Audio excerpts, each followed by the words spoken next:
Hola, buenos días a todos. Gracias por estar con nosotros una vez más. Por favor, regálenos unos minuticos mientras vamos ultimando unos detalles. Buenos días a todos. Buenos días, Walter, Paula, Juan Diego. Buenos días a todos. Aurelio desde Perú. Wow, genial, Aurelio. Buenos días a todos. Gracias por estar con nosotros en esta ocasión. Hola Manuel, hola Carlos, Iván. Les voy a ir hablando de cómo va a ser la metodología de este webinar. Entonces, vamos a ir hablando, vamos a hacer el webinar y si tienen alguna pregunta, la vamos a escribir en el chat y al final va a haber un tiempo para que podamos resolver todas las preguntas. Si tienen algún problema con la conexión, en la parte de arriba hay un botón que dice reconectar. Lo van a hundir ahí si tienen problemas de audio, problemas con la visualización o si se les está parando mucho, entonces clic en reconectar. Hola a todos, buenos días Iván, Hernando, Andrés Fabián, Héctor desde Pocri, wow. Hola Jaime, hola Walter, Reinaldo, Jason, Yesid, gracias de nuevo por estar aquí. Denos unos minuticos por favor y ya en unos segundos empezamos con nuestro webinar. Recuerden que si tienen alguna pregunta en el recorrido del webinar, la pueden escribir en nuestro chat y al final vamos a tener un espacio para resolver todas las preguntas.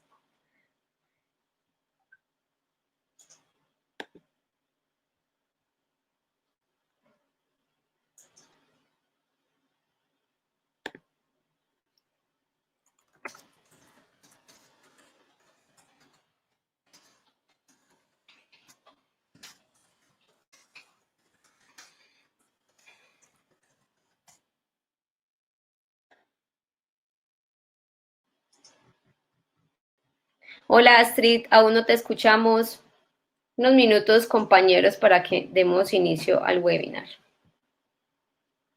Hola Lucas, desde Panamá. Genial que estés conectado con nosotros desde por allá tan lejos. Genial. Hola Ezequiel de Cúcuta, Isas, wow, no había escuchado ese nombre, genial. Hola Edgar, buenos días a todos, gracias por estar con Hola nosotros. Laura, ¿me escuchas? Hola, sí. Hola, buenos días para todos, ¿cómo están? Bienvenidos.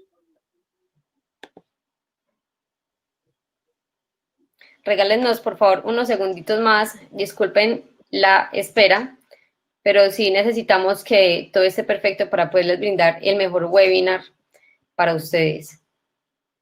Hola César desde Cali, hola Eduardo. Me gustaría saber desde qué empresas nos están acompañando. Cuéntenme desde qué empresas vienen.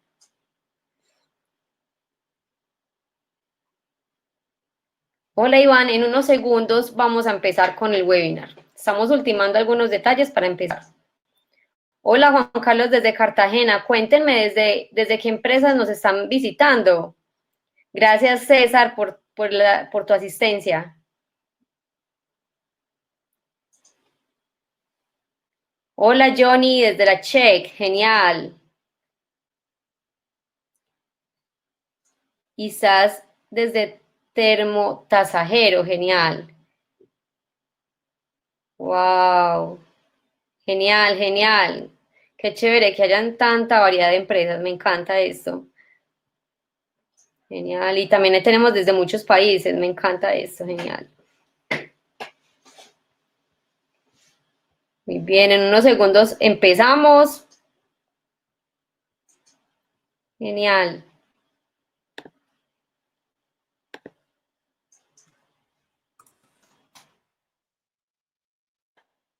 Muy bien, les voy a recordar cómo va a ser la metodología de este webinar. Mientras empezamos, les pedimos disculpas por esta demora, pequeña demora, pero es para ofrecerles lo mejor. Entonces, vamos a dictar el webinar. Si tienen alguna pregunta, la pueden hacer en el chat y al final de todo el webinar vamos a tener un espacio para responder sus preguntas. Si tienen problemas con el audio, la visualización de la presentación o la conexión, es decir, si empiezan a ver todo como parado, entonces le van a dar clic en el botón superior que dice reconectar.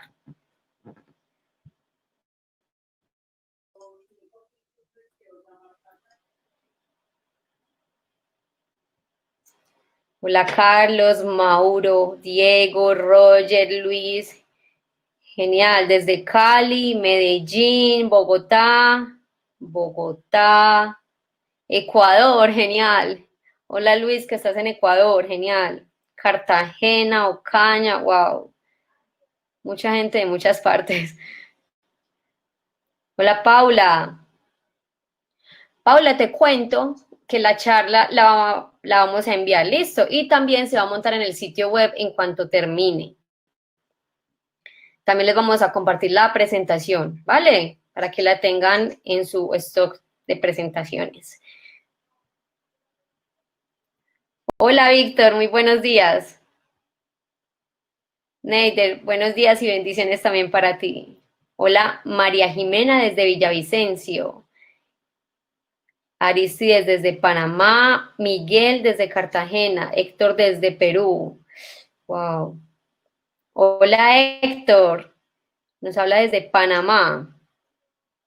Hola César, no entregaremos certificados de asistencia, pero sí te vamos a compartir la presentación y vas a poder volver a revivir el webinar con la grabación que te vamos a enviar.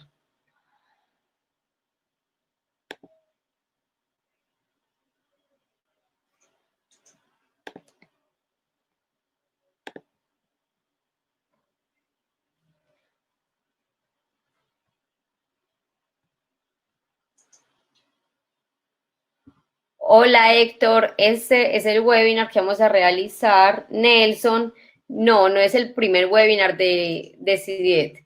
Les voy a compartir el link donde van a poder ver los otros webinars que se han hecho y donde también vamos a poder compartir este webinar que vamos a realizar el día de hoy. Denme un segundo y les voy a compartir el link para que visualicen los otros webinars que hemos realizado hasta el día de hoy. Buenos días, Danilo. Buenos días, Miguel. Hola, Neider, desde Cincelejo. Wow, Ronaldo, desde Ariporo, Casanare. Hola, Jair.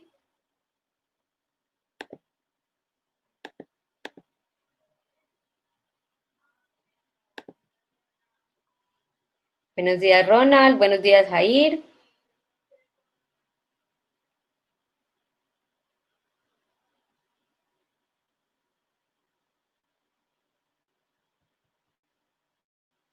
Hola, desde Cali, Armando, hola.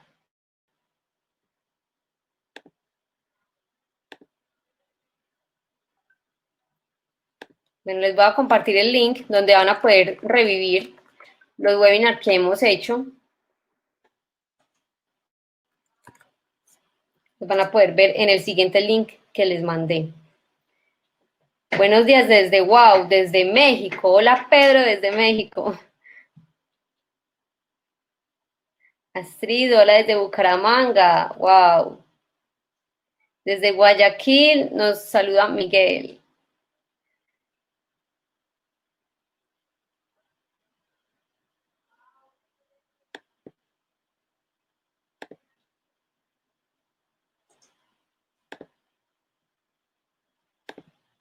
Bien, en unos minutos empezamos. De nuevo les pedimos disculpas por los pequeños inconvenientes técnicos que tenemos, pero queremos darles la mejor experiencia.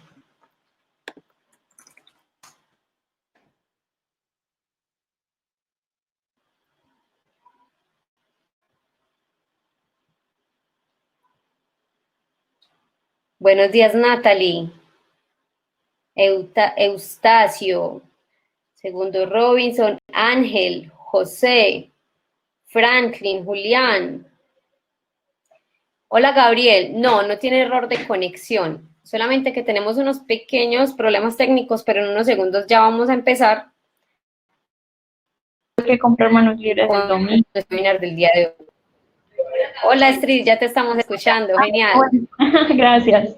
¿Por dónde me estarán escuchando? ¿Por Bueno, Manos Libres o por...? Ahí me escuchas. Ahí está bien.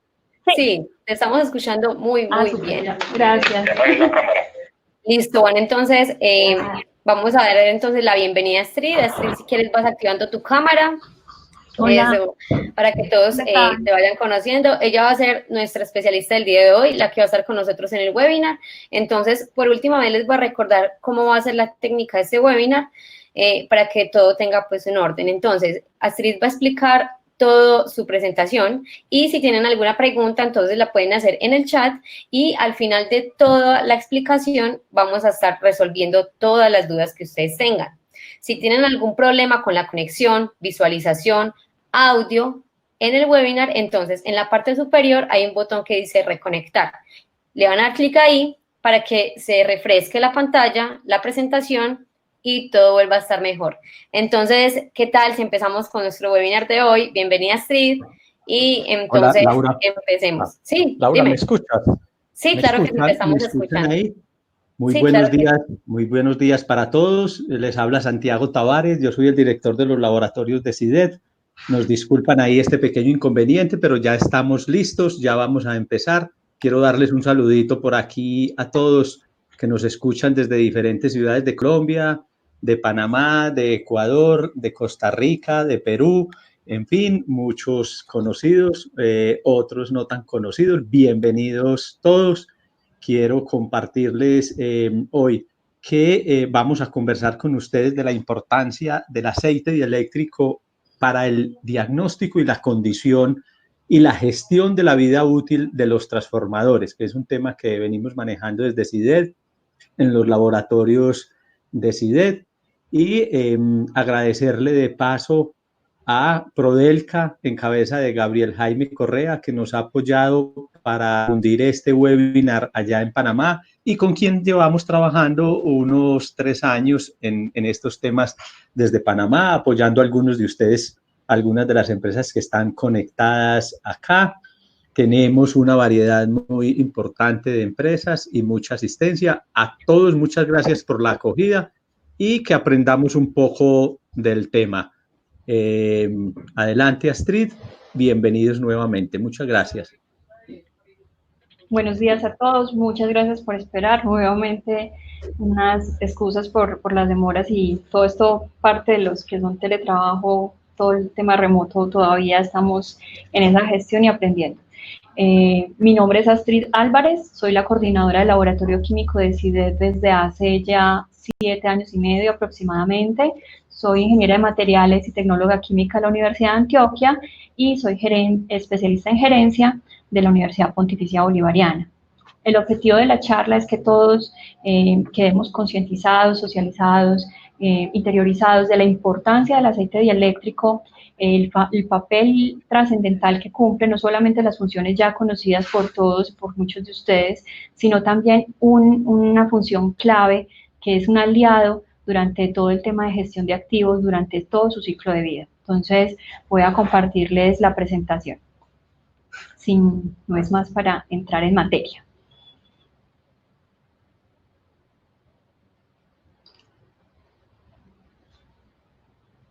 Por favor, Laura, ¿me confirmas cuando vean la presentación? Te agradezco.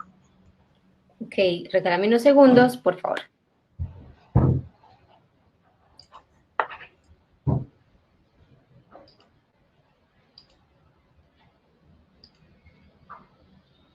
Muy bien, ya se está viendo. Si quieres, le colocas eso. Perfecto.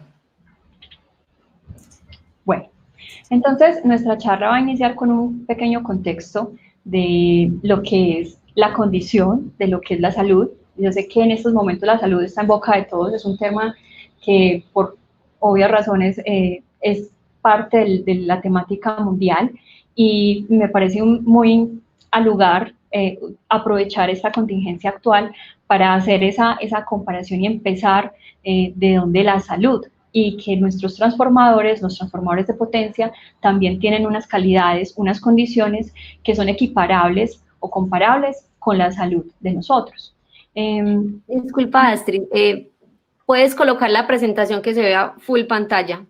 no tipo presentador, sino full pantalla, Ah, ya. para que podamos ver. Acá, finalizar, configurar visualización. Miremos por acá.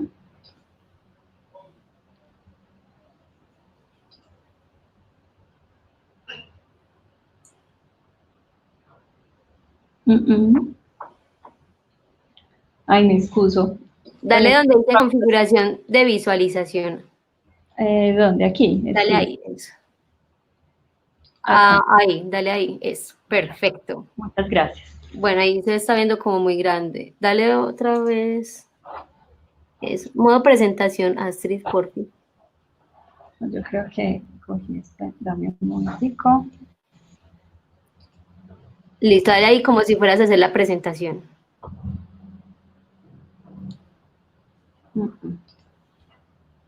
Dame un segundo. Dale, tranquila, no hay problema. Aquí. Ahí.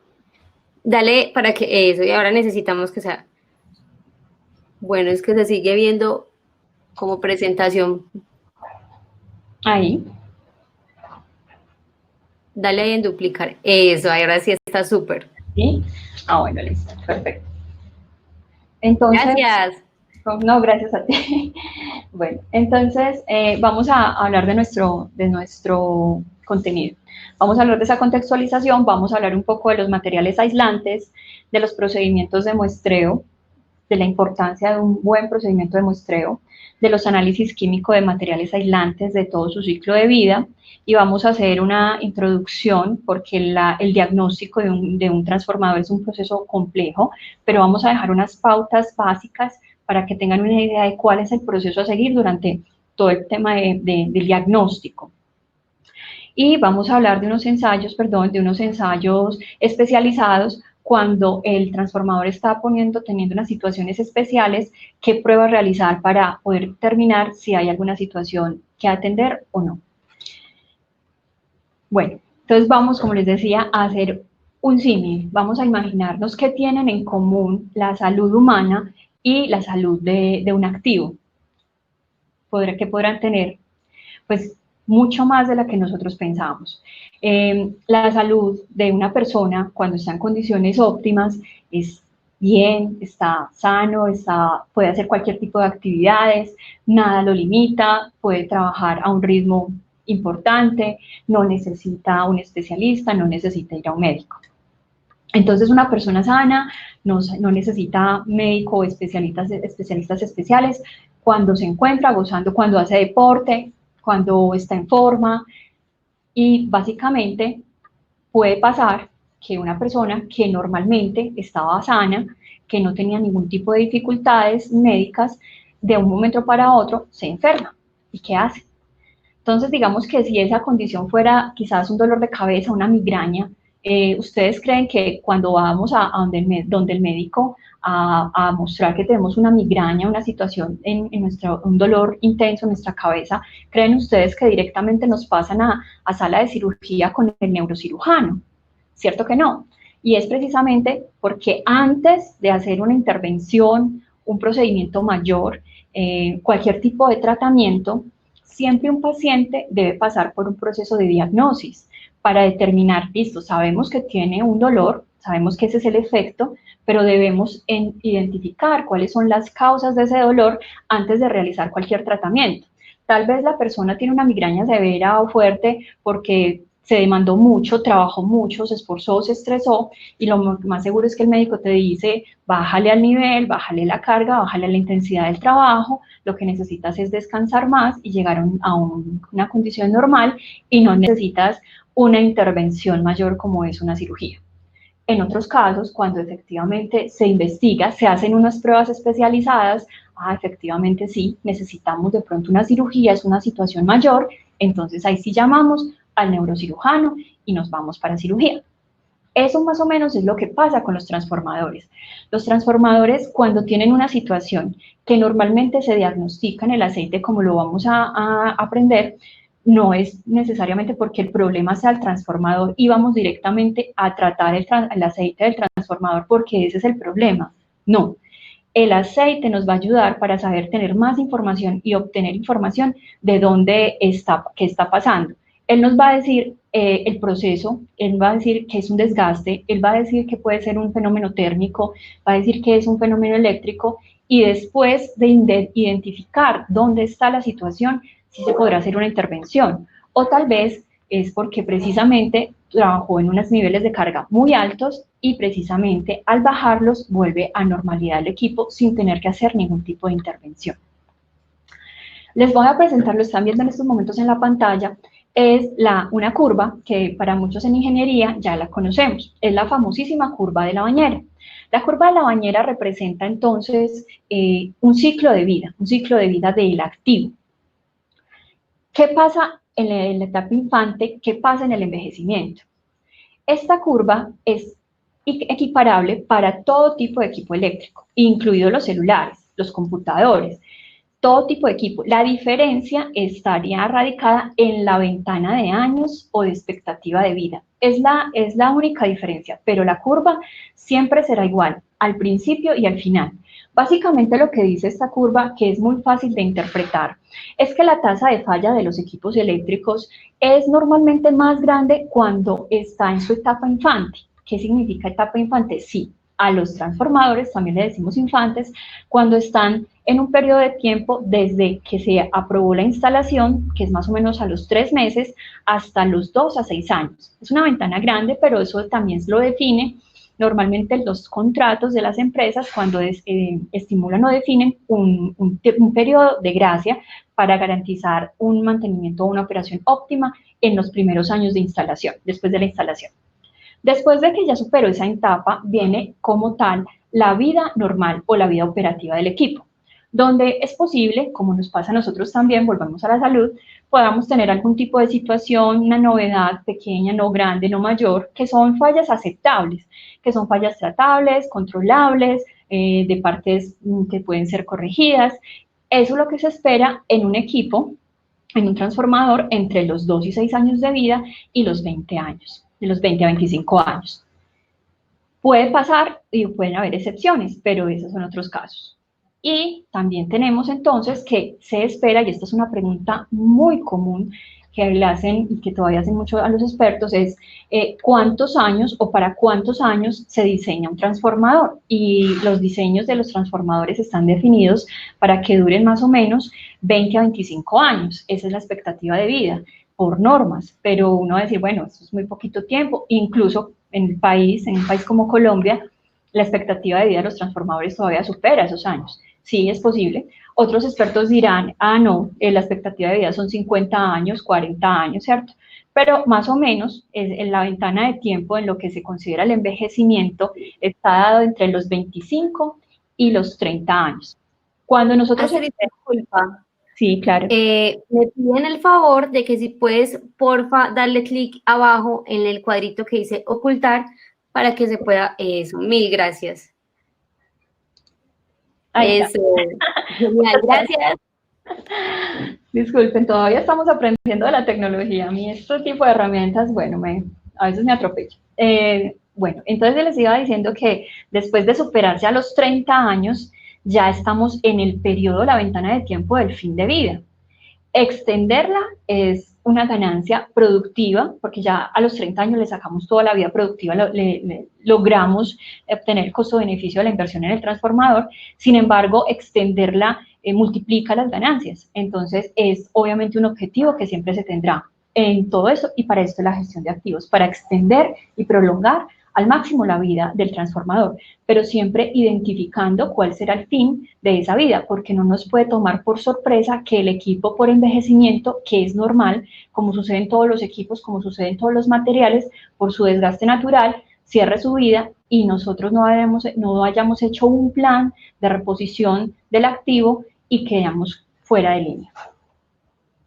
Las probabilidades de falla de los transformadores dependen de muchos factores, como lo vamos a ver a lo largo de la presentación, pero aquí hay una curva que es tomada del SIGRE, en donde nos muestran a diferentes edades y dependiendo de los diferentes tipos de transformadores, cómo se comporta las fallas, cómo van aumentando las fallas.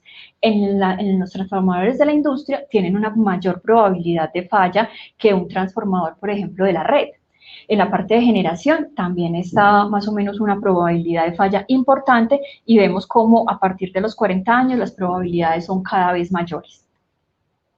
Entonces, la idea y la intención y el objetivo del ciclo de vida y atender y gestionar oportuna y adecuadamente el ciclo de vida de los transformadores es precisamente que aprovechar esa vida operativa, elegir desde la elección de los fluidos dieléctricos, como son los aicetes dieléctricos, todos los materiales aislantes, todo el diseño, todo teniendo en cuenta para qué va a ser usado el transformador, controlarla, prevenirla y identificar cuáles son las etapas o en qué etapa está, cuál es el mejor mantenimiento que se debe hacer para poder controlar efectivamente la dada de baja de un equipo.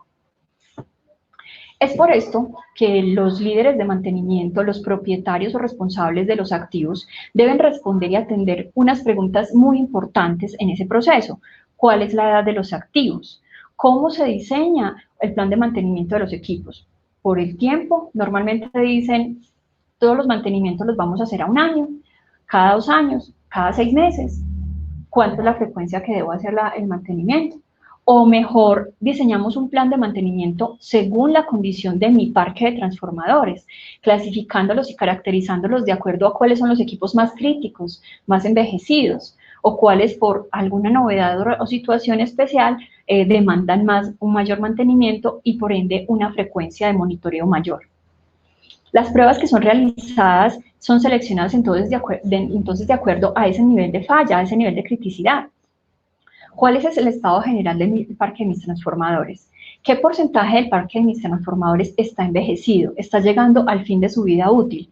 ¿Cómo extenderlo y cómo hacer un plan de reposición de acuerdo a la criticidad? Muchas veces el año que nosotros identificamos o cogimos en la curva anterior no es el año solar que nosotros estamos acostumbrados.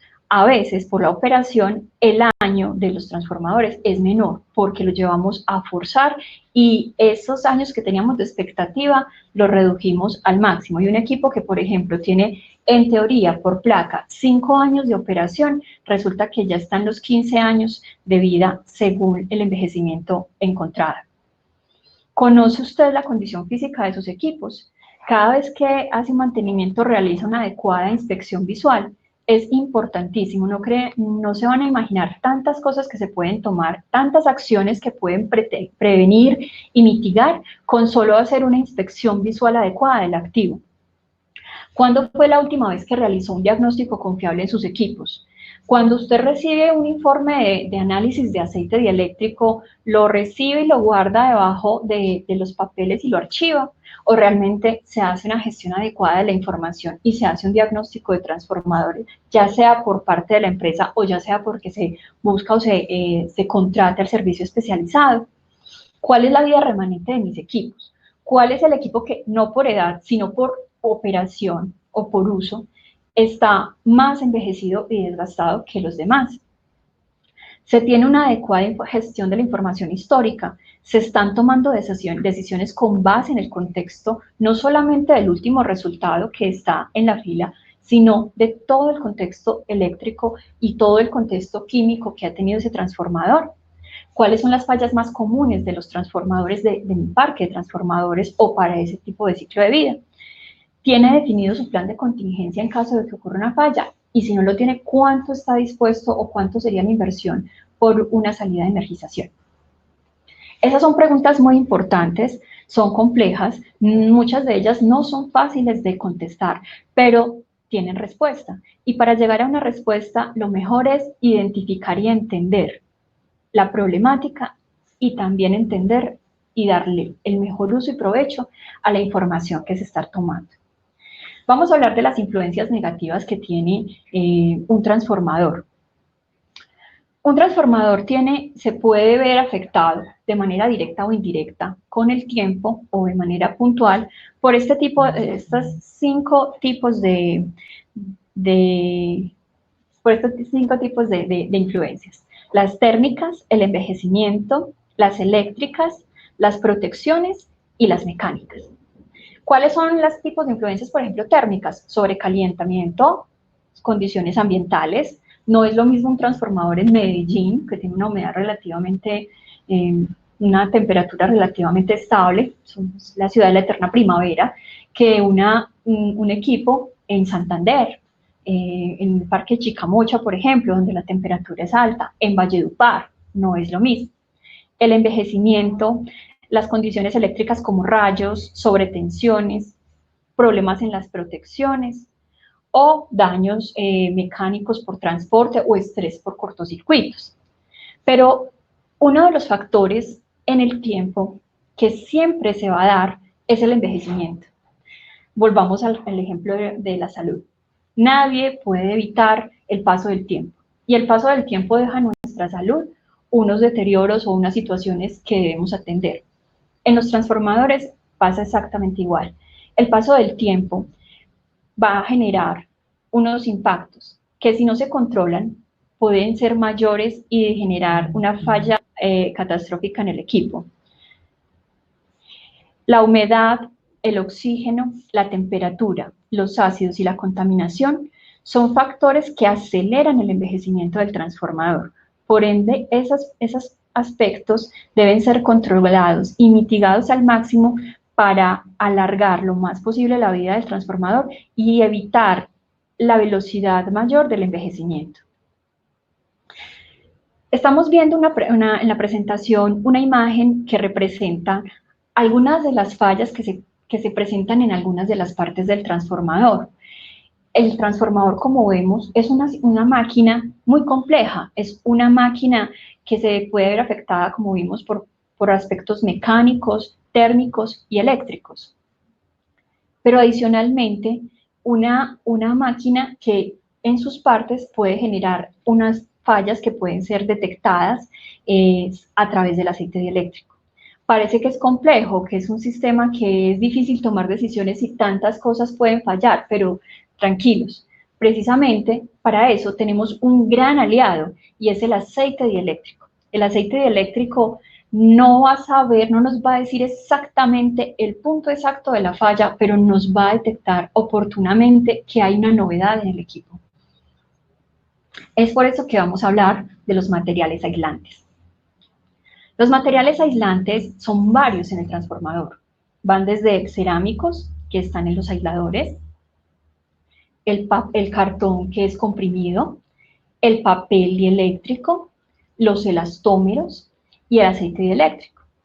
Dentro de esos grandes macromateriales que he mencionado, hay algunos que se deslogan en algunos más. Por ejemplo, el aceite dieléctrico se puede caracterizar según su origen en aceite mineral, vegetal y siliconado o sintético.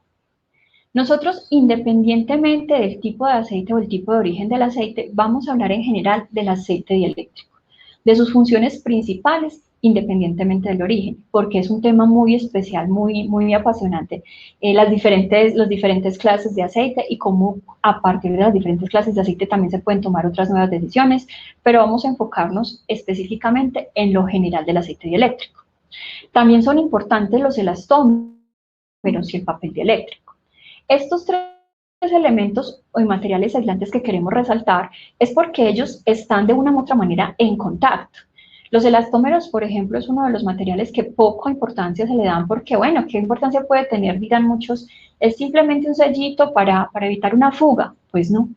Si no se selecciona un material de empaque, un elastómero adecuado, él puede interactuar con el aceite dieléctrico y puede reaccionar y generar compuestos que van en detrimento de la vida del transformador. Y algo tan sencillo, entre comillas, como un empaque, porque realmente los elastómeros son materiales complejos, puede generar una falla. Y cómo no hablar del papel dieléctrico. El papel dieléctrico es caracterizado por definir la vida del activo. ¿Y por qué es eso? Porque la vida del papel muchas veces en el medio, en la parte de mantenimiento, en todo el sector eléctrico se dice que la vida del papel es la vida del transformador, porque se supone que también algo tan parece sencillo afecta tanto al transformador. Precisamente, hagamos un ejercicio en la casa, hagamos un experimento. Cojamos una pequeña hojita, no tengo ninguna hojita a la mano ya, una hojita pequeñita que tengan a mano de la agenda, el cuaderno, y rómpanla, hagan un pequeño rompimiento. Ahora traten de unirla sin tocarla. Cada vez que el papel se desgasta, se depolimeriza, es porque una de esas fibras, que son pequeñas, que de pronto algunas veces las alcanzamos a ver porque se ven como unos pequeñitos pelitos en el papel, esas fibras se llaman celulosa. Y la celulosa, cuando se rompe, lo llamamos depolimerización. Ese proceso de polimerización es irreversible, ya no lo podemos volver a revertir. Y es por esto que si el papel se va fracturando, se va fragmentando, se va envejeciendo y va generando estos estrés, al fracturarse del todo, va a perder una de las propiedades más importantes que tiene el papel dieléctrico, que es fuerza mecánica, la fuerza de tracción.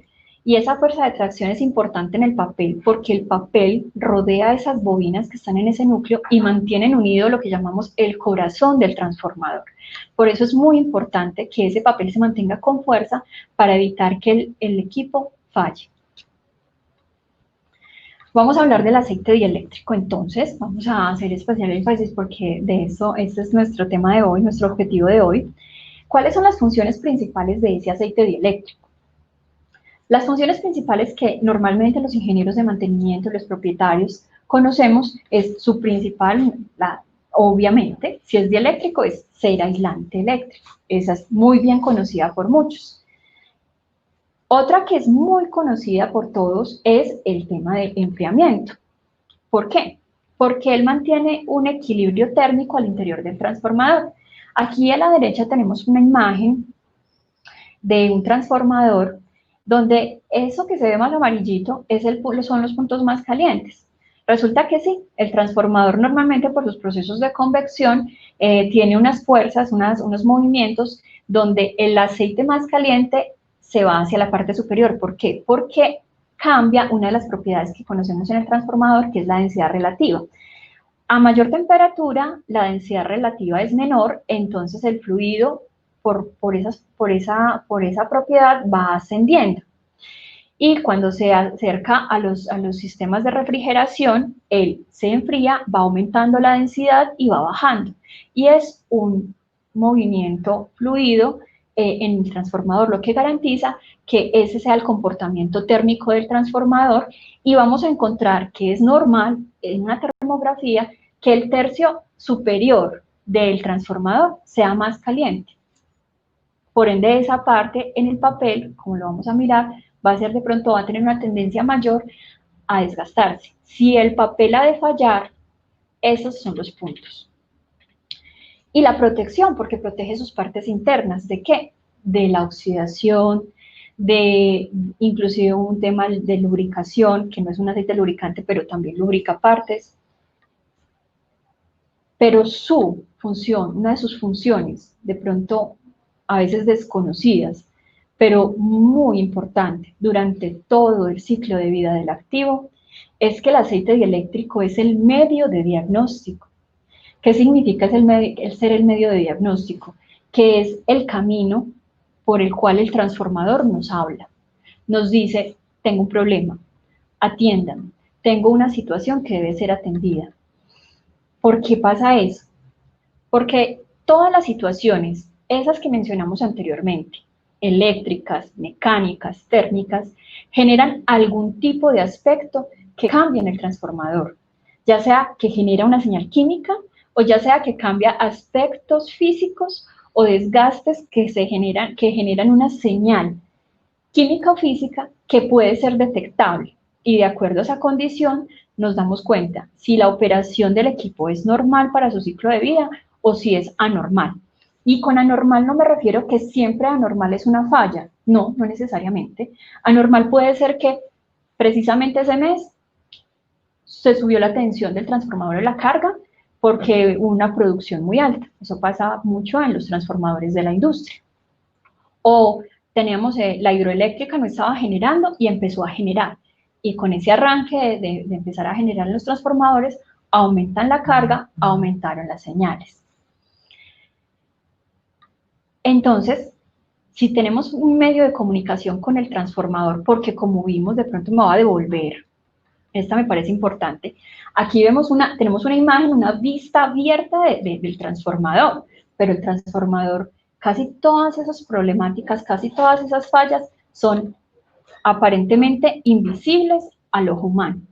Entonces, como está sellado, porque el equipo es una máquina sellada, ¿qué podemos utilizar? ¿Cómo lo podemos mejorar? Pues con el aceite dieléctrico. Aprovechemos toda la información que el aceite dieléctrico nos da para poder tomar acciones oportunas. El sistema de aislamiento es importante porque es un equipo que trabaja conjunto para cumplir con todas esas funciones que mencionamos, mantener unido esa cuba, como se ve en la imagen de la derecha, mantener unido ese núcleo y también generar la mejor condición aislante. El mejor sistema de aislamiento hasta el momento, por lejos, es el sistema aceite-papel, hasta el momento, pero la ingeniería avanza ahí y por el momento ese es el que tenemos y tiene muchos años de trayectoria usándose. Entonces, recuerdan que hablamos del envejecimiento, pues vamos a tener humedad, que de dónde va a salir, ya lo vamos a mirar, oxígeno, temperatura, ácidos orgánicos, contaminación y fugas. ¿Y de dónde sale una fuga? En teoría el equipo es sellado, pues por más hermético, más sellado que creamos que es un transformador, él, con el paso del tiempo, también puede experimentar fugas. ¿Recuerdan la función de los empaques? Ahí puede haber una fuga. Y recuerdan la inspección visual, ahí es donde entra el tema de la inspección visual.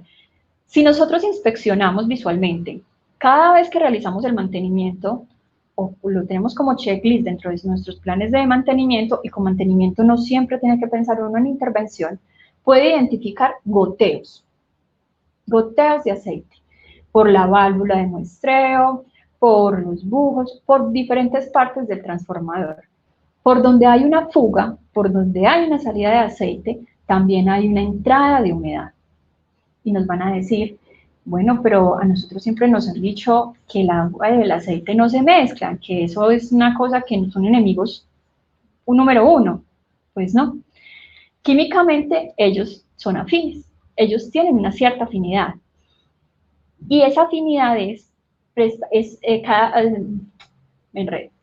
esa afinidad es mayor a mayor temperatura. O sea que esa afinidad química que existe entre el agua y el aceite es una afinidad que aumenta proporcionalmente con la temperatura. Y si pensamos y recordamos que el equipo está en funcionamiento, que está cargado, pues va a tener una temperatura alta. Por ende, él va a querer tener humedad. Entonces las fugas con las inspecciones visuales pueden ser corregidas. La humedad con las fugas, al corregir las fugas, también pueden ser corregidas, pero desafortunadamente pasa algo en el transformador. En el transformador ocurre algo que podemos llamar el ciclo del agua. Por más hermética que esté la unidad, por más inspecciones que uno realice la unidad, con el paso del tiempo, con el envejecimiento natural por operación del equipo, se va a generar agua. ¿Pero cómo es eso? Resulta que en ese proceso de polimerización que ocurre en el papel, recuerdan esas fibras que se van rompiendo, esas fibras cuando se rompen por efectos de humedad, de oxígeno, de otras sustancias ácidas que se generan en el aceite, porque la descomposición del aceite genera unos ácidos orgánicos, esas sustancias atacan el papel y en el tiempo van generando un desgaste. Esa depolimerización, que es la forma como llamamos ese desgaste, genera más agua,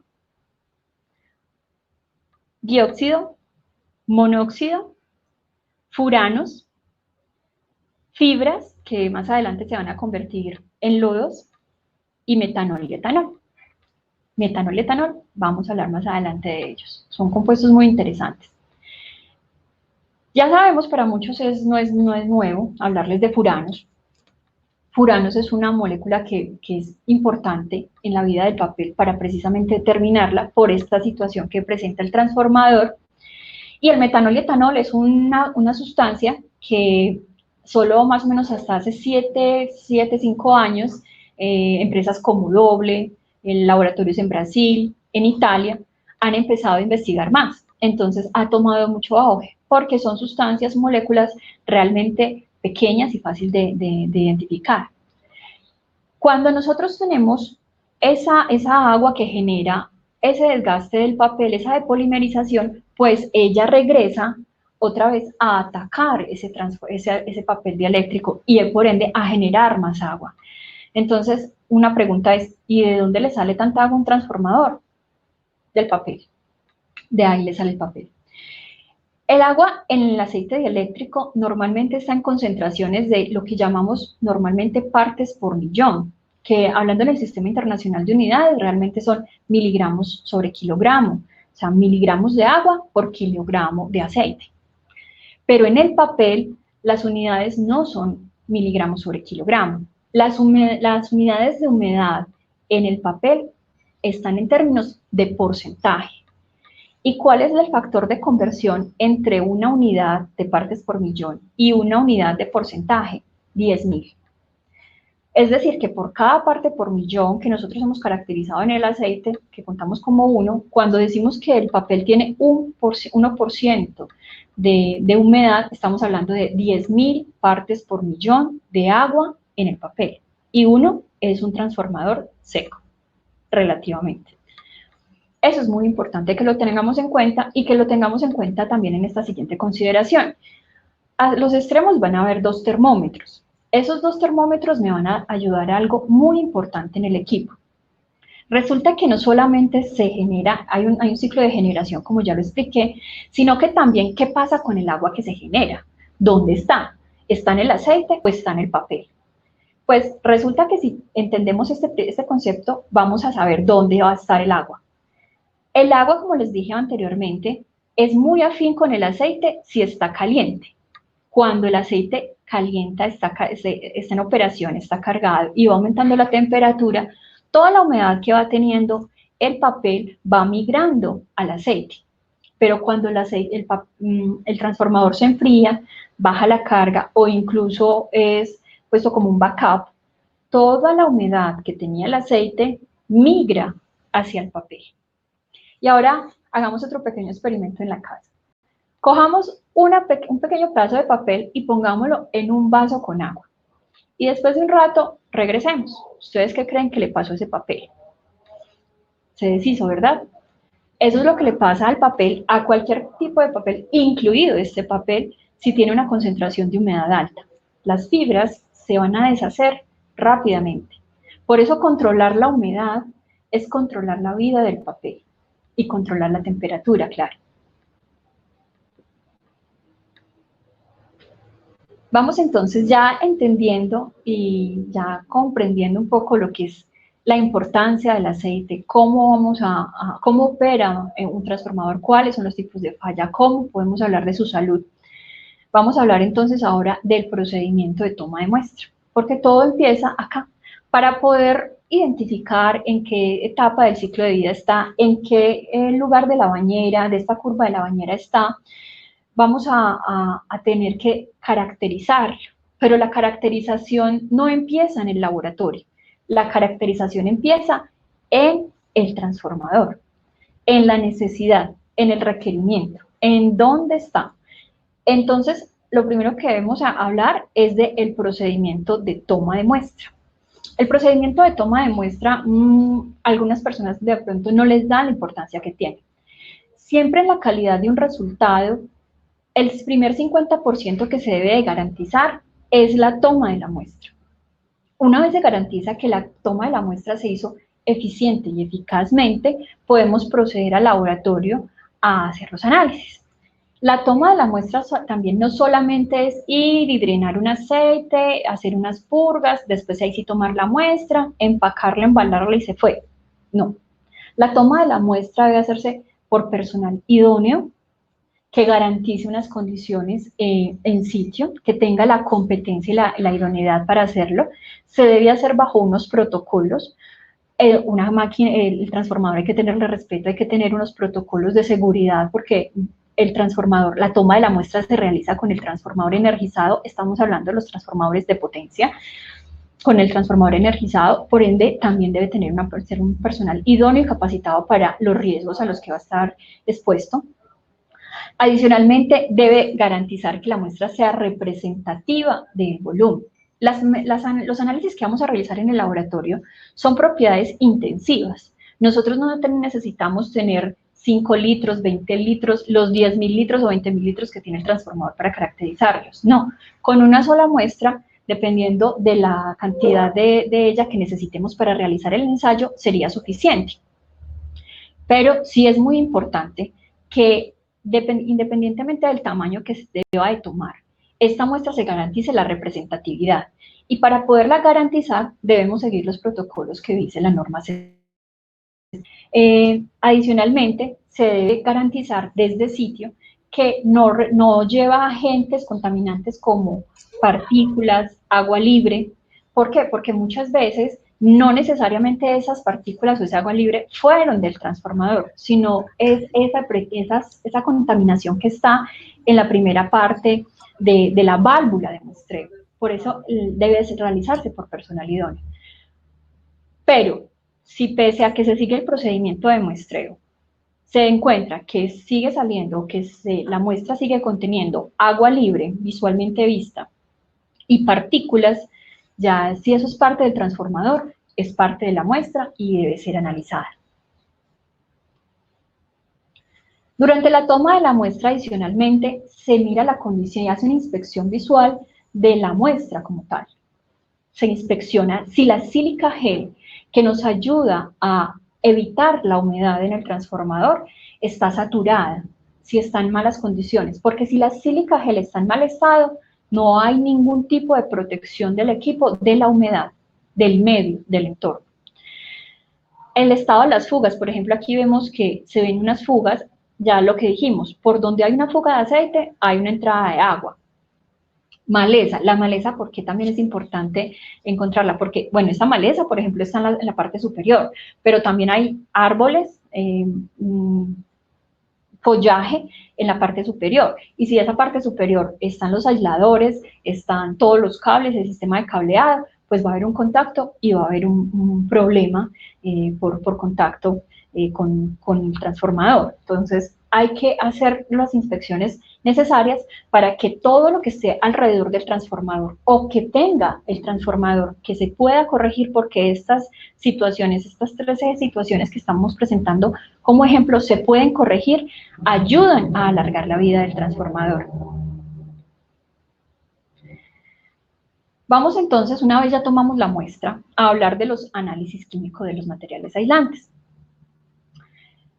Los análisis químicos son una herramienta para diagnosticar, es el primer paso, pero no es la única. Un diagnóstico completo del transformador no solamente involucra aspectos físicos, como son la inspección en sitio, o químicos, como son el análisis en el laboratorio, sino también de otras pruebas eléctricas. Pero para orientar y encaminar muy bien las pruebas eléctricas, es fundamental interpretar adecuadamente y diagnosticar la condición del transformador para saber el paso a seguir. No todos los transformadores necesitan realizar pruebas eléctricas después de las pruebas químicas, pero es el primer paso. Las pruebas químicas son el primer paso que me llevan a al siguiente nivel, que pueden ser las pruebas eléctricas del transformador en sitio. Vamos a hablar de las pruebas eléctricas, las pruebas químicas, perdón. Para empezar, empecemos por el principio, por la selección de los laboratorios. La selección del laboratorio debe hacerse tan bien y debe ser tan idóneo como la persona que tomó la muestra. La mejor manera de demostrar la idoneidad, la competencia del laboratorio, es la acreditación. En Colombia, por ejemplo, es frente al organismo de acreditación, que es UNAC. Pero es muy importante que recordemos que normalmente decimos un laboratorio acreditado. Bueno, el laboratorio es el que hizo toda la gestión de acreditación, claro está, y sale a nombre del laboratorio. Pero lo que acredita ese laboratorio son sus pruebas.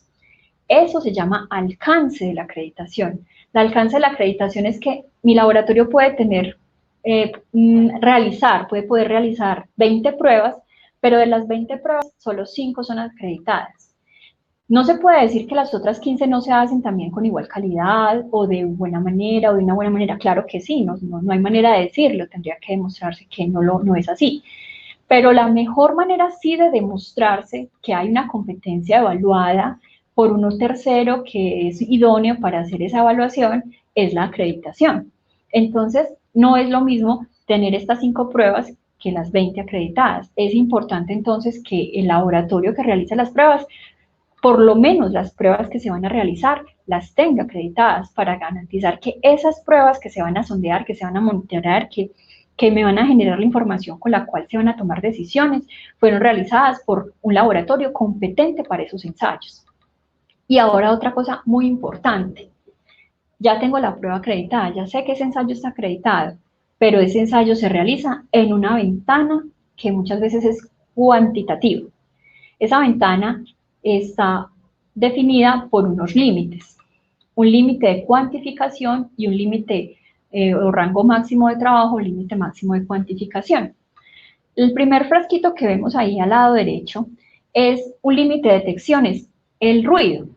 Ese ruido que vemos es una señal donde apenas se empieza a percibir o a cuantificar lo que queremos detectar. Como hay tanto ruido que puede ser esa sustancia que queremos identificar o no, no deberíamos reportar en ese ruido. Debemos ir al nivel superior. El nivel superior es lo que llamamos ya el límite de cuantificación.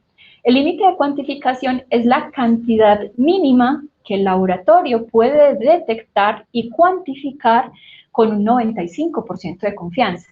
Ya no estamos hablando de un ruido, estamos muy por encima del nivel de ruido, por lo menos al menos 5 o 10 veces el nivel de ruido, y a partir de ahí tenemos resultados confiables. Pero también la cuantificación tiene techos, tiene un máximo de lo que el laboratorio puede cuantificar con ese mismo 95% de confianza, y a eso lo llamamos el límite máximo de cuantificación. Es de esperar entonces que los resultados sobre los cuales tomemos decisiones deben estar dentro del límite máximo de cuantificación y el límite máximo de cuantificación para tomar la mejor decisión nuevamente. Eso es la selección del laboratorio. Ahora, ¿qué pruebas vamos a realizar? Hay gran variedad de pruebas en aceites dieléctricos, en papel dieléctrico, en empaques, son muchísimas, pero no se tienen que realizar todas. Hay una manera de optimizar las pruebas a realizar y muchas veces esa es la pregunta, ¿qué pruebas debo hacer a mi equipo? Pues la respuesta la tiene el equipo mismo, ¿en qué ciclo de vida está? Y para entrar en detalle de las pruebas, vamos a hablar, no podemos dejar de hablar del ciclo de vida de los equipos. El ciclo de vida de los equipos inicia con el diseño, la inventiva, el productor, el que produce el aceite. Hay unos requerimientos que puede hacer el propietario basado en unas normas. Hay unas normas de productos nuevos, como es el aceite dieléctrico, para el papel, para los empaques. Con base en esas pruebas que solicita y con unos criterios de aceptación, el propietario dice, bueno, necesito un aceite en estas características, hay un diseño listo, sale el fabricante, dice, aquí se lo tengo, este es el aceite, ese es el paso 3, pero entonces hay que hacer unas pruebas en el paso 3, que es la conformidad, certificar o evaluar la conformidad de esos materiales. Muchas veces, muchos propietarios dicen, no, a mí me trajeron ya el certificado de que es un producto certificado, está bien, cumple. Sí, claro, ese es el primer paso, que el producto cumple, que es un documento muy válido y muy importante. Pero es muy importante también verificar que eso que dice en ese papel, realmente el producto lo cumple. Y ahí es donde vienen las pruebas de la caracterización del aceite cuando está nuevo. Hay varias pruebas. Estamos seleccionando, por ejemplo, en las tablas que están viendo en su lado izquierdo, de la 1 a la 5, vamos a encontrar las pruebas básicas. Son pruebas que determinan o definen esa función dieléctrica que tiene el aceite, la rigidez dieléctrica. En Colombia es normal que cuando se trata de la prueba de caracterizar el aceite, se hace la AZM 877 porque es más exigente, entonces se realiza ahí, pero ya cuando está el equipo en operación, ya se realiza la 1816 de AZM. Factor de potencia 25 y factor de potencia 100 para identificar cualquier tipo de sustancias, novedades, anormalidades que también empobrezcan la calidad dieléctrica del aceite, el número de neutralización, la tensión interfacial y unas pruebas que son importantes para definir si voy a tener un dolor de cabeza durante 30 años que va a estar ese aceite en ese transformador, o si de una vez identifico, no, este aceite no me sirve. Esas pruebas son las pruebas de azufre corrosivo, porque ese es un cáncer que llega con el aceite. Si no se previene antes de que esté instalado el aceite en nuestro equipo, vamos a tener un problema importante. Entonces es mejor caracterizarlo desde de entrada. Muchas veces el certificado que viene con el producto no habla de estas propiedades. Es importante que se realicen pruebas en el aceite nuevo que va a estar en el transformador.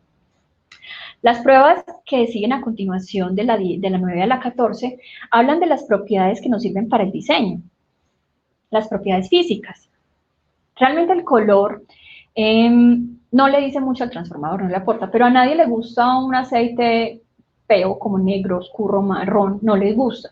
Entonces, normalmente es por tema visual, por aspectos o apariencia, se prefiere un aspecto como claro, transparente. Los cloruros y sulfatos, el punto de anilina, el punto de inflamación, son pruebas para verificar la seguridad del equipo y del aceite. Que tenga un punto de anilina ideal y oportuno para que no genere fallas o incendios en sitio.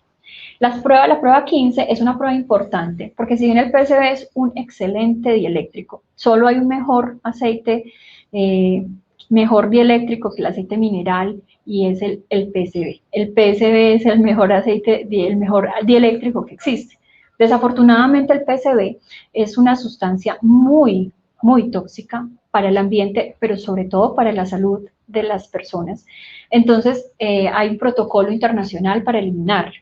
Si no fuera esta la situación, si esa no fuera una problemática para el PCB, estoy casi segura que el 100% de los equipos tendrían aeroclores, que son las sustancias a las que, como llamamos, los PCBs. Y las otras pruebas que se realizan al papel, que se deberían realizar al papel para caracterizar a los materiales, para caracterizarlos antes de estar en ese transformador en el que se va a instalar, son las pruebas de papel como grado de polimerización, o en los empaques, y estas son importantes, los comportamientos del elastómero en el aceite, es cómo se comporta ese elastómero en el aceite. Si hay algún cambio, efecto que el aceite le haga al empaque, que cambie su dureza, su peso, su volumen, y por ende entonces afecte esa calidad de ese sello que nos va a prestar el empaque. O por el contrario, es el empaque el que nos está generando un efecto en el aceite, entonces ya se llama el efecto del elastómero en el aceite, que es cómo afectan o cómo podría afectar los compuestos de ese empaque al aceite. Algunas veces esos procesos de fabricación del empaque tienen ciertas sustancias que con el transformador reaccionan y generan degradación de ciertas propiedades, como las de azufre, como el número de neutralización o como el factor de potencia.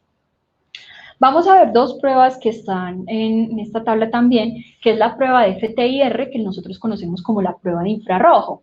La prueba de infrarrojo es importante porque como lo llaman los americanos, es la fingerprint.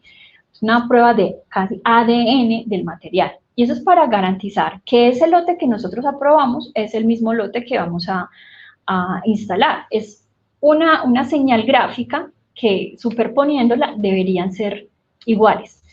Esa es la prueba del ADN del aceite.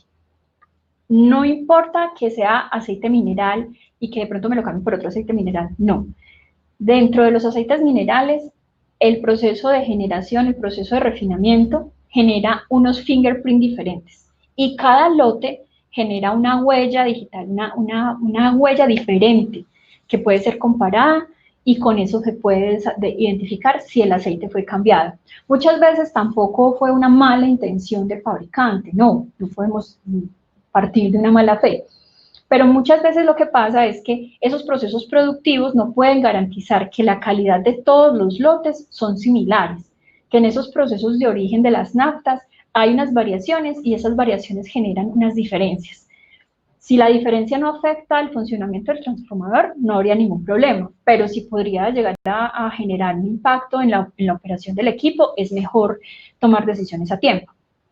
Y una prueba que no realizan muchos, pero que es importante también realizar al aceite, es ese aceite que se va a instalar en el equipo, cuál es su tendencia de generación de gases. ¿Qué significa eso? Si nosotros vamos a tomar decisiones a partir de los gases disueltos, hay unos aceites que tienen más probabilidad de generar gases que otros. Entonces, saber qué tipo de aceite es, si es un aceite que normalmente genera gases con estímulos térmicos no muy altos, ya va a empezar a verse más gases en mi equipo. Entonces es muy importante poder hacer una prueba de tendencia al gaseo para tomar decisiones si ese aceite realmente sí me va a servir para la operación o si mejor prefiero uno que genere menos gases para no tener alertas tempranas innecesarias. Ya nos vamos entonces para las pruebas de fábrica. Las pruebas como las pruebas de... bueno, hay unas pruebas que son en fábrica que no vamos a hablar, que son eléctricas. Esas pruebas de fábrica se hacen con un aceite que no necesariamente es el aceite dieléctrico que va a estar instalado en el equipo, pero que sí, ese me va a generar un papel fundamental porque, bueno, independientemente de la calidad del aceite, cuando se drena el aceite, cuando se hacen las pruebas de fábrica, se llena el transformador con aceite. Pero cuando se va a transportar el transformador, se debe drenar y después se debe dejar presurizado con gas. Entonces, por más que se drene el aceite con el que se probó en fábrica el equipo, pues me va a quedar los porosos, ¿qué son los porosos? Ese cartón presurizado, ese papel bioeléctrico que está en el devanado, me va a quedar impregnado con ese aceite. Y resulta que como son tantos los porosos, es tan grandes los porosos, y los porosos tienen un área superficial tan grande, pues lo que se va a quedar en ese equipo, después de que es drenado, puede ser entre el 15 y el 30% del peso del aceite con el que se llenó. O sea que es una cantidad de aceite importante de ese primer aceite que tuvo ese equipo. Resulta que después hay un movimiento del equipo, un movimiento ya el aceite diferente, nuevo, con el que va a ser instalado, y los procesos de instalación son procesos muy complejos, no podemos hablar de que fácilmente, así como aparece en la figurita, llénele y ya, no. Son procesos delicados, también son procesos hechos por personal idóneo o maquinarias especializadas. Entonces, se deben hacer unos controles previos, se deben hacer unas pruebas antes de llenado, luego se hace un llenado del transformador y se hace un tratamiento del aceite sin energización, porque ese aceite viene normalmente húmedo y debemos de secarlo. Después de hacer ese tratamiento de secado, se deben hacer durante un largo tiempo, que puede ir desde una semana hasta 4 semanas. Durante todo ese tiempo y antes de energización se deben hacer unas pruebas para verificar que efectivamente ese tratamiento en sitio dio resultado. Posterior a esas pruebas y ya superadas, aprobadas, ¿qué queremos garantizar? Que el aceite está seco, que el aceite no está generando ninguna problemática. Entonces se da visto bueno a la energización. Y por energización llamamos a un aumento regulado y controlado de la tensión del equipo hasta su tensión y carga nominal, la tensión y carga nominal de la placa. Es importante también decir que esa tensión y carga de la placa es un referente. Ojalá el equipo no opere siempre a esas condiciones del 100% de la carga o peor, superior, porque eso es más desgaste para el equipo. Algunos autores, la bibliografía, los papers hablan de que ojalá el equipo se trabaje al 80% de la información de la placa. Eso nos ayudará a extender esa vida, que es uno de los objetivos que tenemos. Ese proceso, entonces, una vez...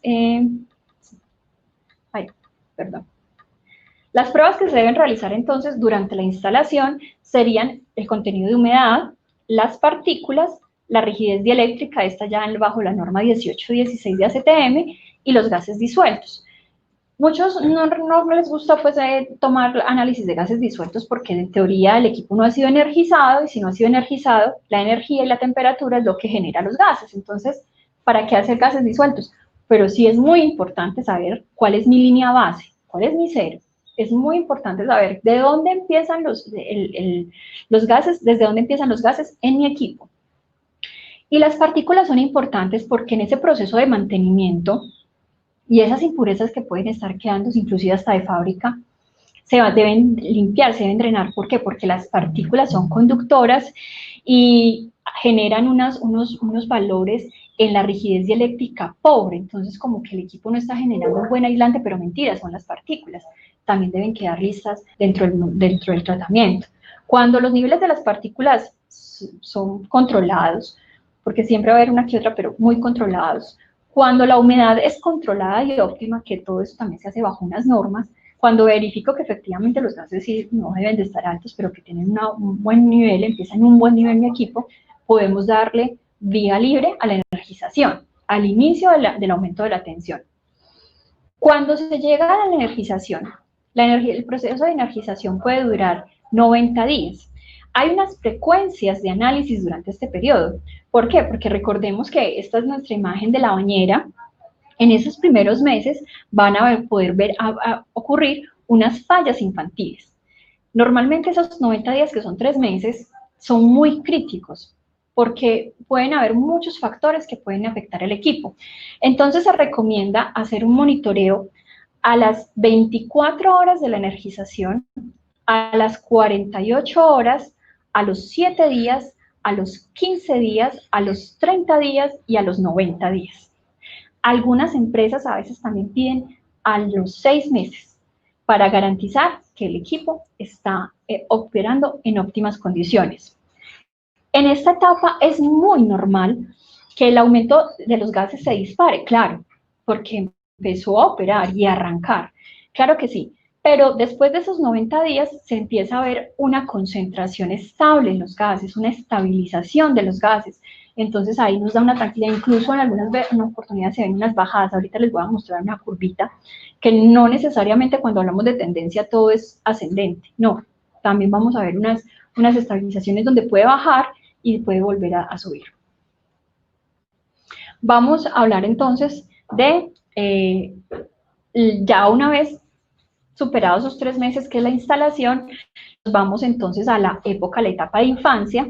La etapa de infancia, entonces, como lo habíamos mencionado en la curva de la bañera, es de 2 a 6 años, una operación entonces desde los 20 a los 30 años y un envejecimiento que se puede presentar entre los 30 y los 40 años. Entonces, las pruebas que se realizan se pueden ser pruebas de mantenimiento y condición, o cuando ya el equipo ya está para salir, para dar de baja, para final su vida útil, le damos las pruebas de ingeniería. Son forenses cuando el equipo falla antes de lo que estaba programado o antes de la expectativa que se tenía de vida del equipo. La ingeniería forense en esta parte de los transformadores, si por ejemplo esas fallas ocurren en la época de infancia, esas son muy importantes porque ahí deben de aplicar unos temas de pólizas, de aseguradoras, para verificar qué ocurrió y para poder activar el seguro del equipo, porque no son equipos económicos, estamos equipos cercanos, hablando de equipos cercanos al $1.000.000 o incluso a veces más. Pero si ocurren ya en la operación, es importante identificar si es una falla catastrófica que sacó el equipo definitivamente de vida, también identificar por qué, para evitar que esa situación se reproduzca en otros equipos, en otros activos. Y si ya es un tema de dar de baja, bueno, podemos saber que es un tema de envejecimiento, no necesita ingeniería forense, solamente necesita unas pruebas para dar de baja. Las pruebas serían, para las pruebas de mantenimientos periódicos, es normal en los temas de mantenimiento hablar de estas pruebas básicas, las pruebas de humedad, rigidez, factor de potencia 25, número de neutralización, tensión interfacial. El número de neutralización y la tensión nos ayudan a identificar el índice de calidad del aceite, que normalmente debe ser siempre superior a 1000. Un índice de calidad del aceite por debajo de 1000 es un aceite que ya está deteriorado y desgastado y que dependiendo la edad de la placa hay que identificar por qué. Unos gases combustibles que nos van a identificar fallas térmicas y eléctricas dentro del transformador y la inspección visual que se hizo en sitio. Acá vemos una pequeña gráfica en donde se ve como una tendencia, una media de tendencia ascendente, pero se ven unos bajones. Esa es normalmente una gráfica de análisis de gases. Así se puede ver en el tiempo. Por eso tomar las decisiones sobre un resultado no es lo ideal. ni tampoco tomarlo con respecto a ese y al inmediatamente anterior, tampoco. La mejor decisión que se toma frente a una condición térmica o eléctrica del transformador con respecto a los análisis de gases es toda su historia. Hay métodos, por ejemplo, como el que desarrolla la empresa Delta X con una metodología que se llama TOA4, es un programa especial, donde lo que se mide entonces no es la concentración del gas, sino la energía generada por el equipo para producir ese gas. Y esa curva se va volviendo como ellos miden la energía acumulada, no la instantánea, sino la acumulada durante toda esa historia. Las curvas sí se ven suaves y ascendentes, o estables y ascendentes, nunca descendentes.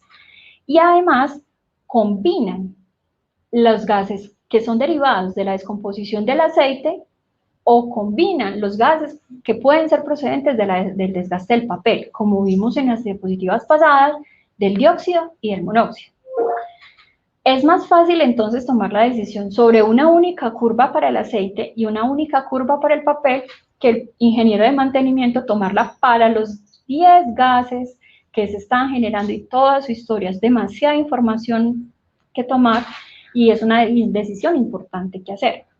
Entonces, esa herramienta es muy recomendada. Hay otras, hay muchas otras, para la toma de decisiones, para poder facilitar esa decisión. Dentro de las pruebas, entonces, también para verificar cómo se va comportando el papel en el tiempo, está el sondeo de análisis de furanos. Los furanos son una de esas moléculas que vimos anteriormente que se generan ese desgaste de ese papel. Y los análisis de metanol y etanol. Están tomando mucho auge las pruebas de metanol y etanol porque los furanos, cuando el papel es térmicamente estabilizado, no generan tantos furanos como se esperaba. Y las formas de diagnóstico normalmente de los furanos, aunque ya ha habido nuevos desarrollos para papeles térmicamente estabilizados, ¿por qué? Porque no se puede llevar los furanos que se generaron de un papel que es térmicamente estabilizado a las mismas curvas que se generan los furanos en un papel craft, que fue normalmente lo que hizo Chendon y lo que hizo Doble, las curvas que normalmente se conocen. Entonces es muy importante hacer esa separación de identificar el origen del papel. Mientras que las pruebas de metanol y etanol, independientemente del origen del papel, se van a generar. Y lo que tiene esta herramienta que mejorar es que no se ha investigado tanto como los furanos. Pero a futuro, ese es el futuro, mejor dicho, el metanol y etanol es el futuro de las pruebas de diagnóstico en el papel sin tener el papel. Porque recordemos que el equipo es una máquina sellada.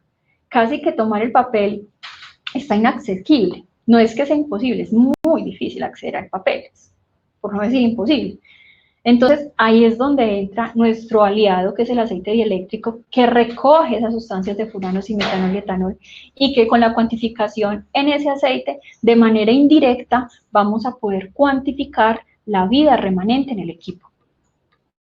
Adicional a eso, hay otras pruebas que no son de rutina, que no hay que hacerlas con los mantenimientos rutinarios, pero que son pruebas especializadas que, como pasa en las personas, con el tiempo uno va al médico y se hace unas pruebas de rutina, normal, todo sale bien, entonces no pasa nada y sigo yendo a mis pruebas de rutina cada determinado tiempo. Pero en alguna de esas pruebas de rutina, tengo un granito, este granito está raro, entonces me dicen, no, vamos a hacer una prueba especial para verificar y descartar que tenga algún problema importante. Y ahí es donde vamos a unas pruebas especializadas. Eso pasa igual con los transformadores. Estas pruebas que están listadas de la 1 a la 7 son pruebas que recomendamos solo para equipos que están presentando algún tipo de condición que vemos necesario investigar. Y esas son esas pruebas especiales. Estas son pruebas para condiciones especiales en los equipos. ¿Cuáles pruebas son? Las pruebas de DVDS. Las pruebas de DVDS hasta hace 5 años en el país no se realizaban, CIDED fue el primero en implementarlas. Es una prueba que mide una molécula que es corrosiva. ¿Cómo llegó esa molécula? No se genera en el equipo. ¿Esa molécula está o no está? Si no está y no hay contaminación cruzada en el aceite, no tiene por qué estar. Pero resulta que eso ha pasado, que en los transformadores ha llegado el DVDS por contaminación cruzada, porque en los mantenimientos, las mismas máquinas de mantenimiento,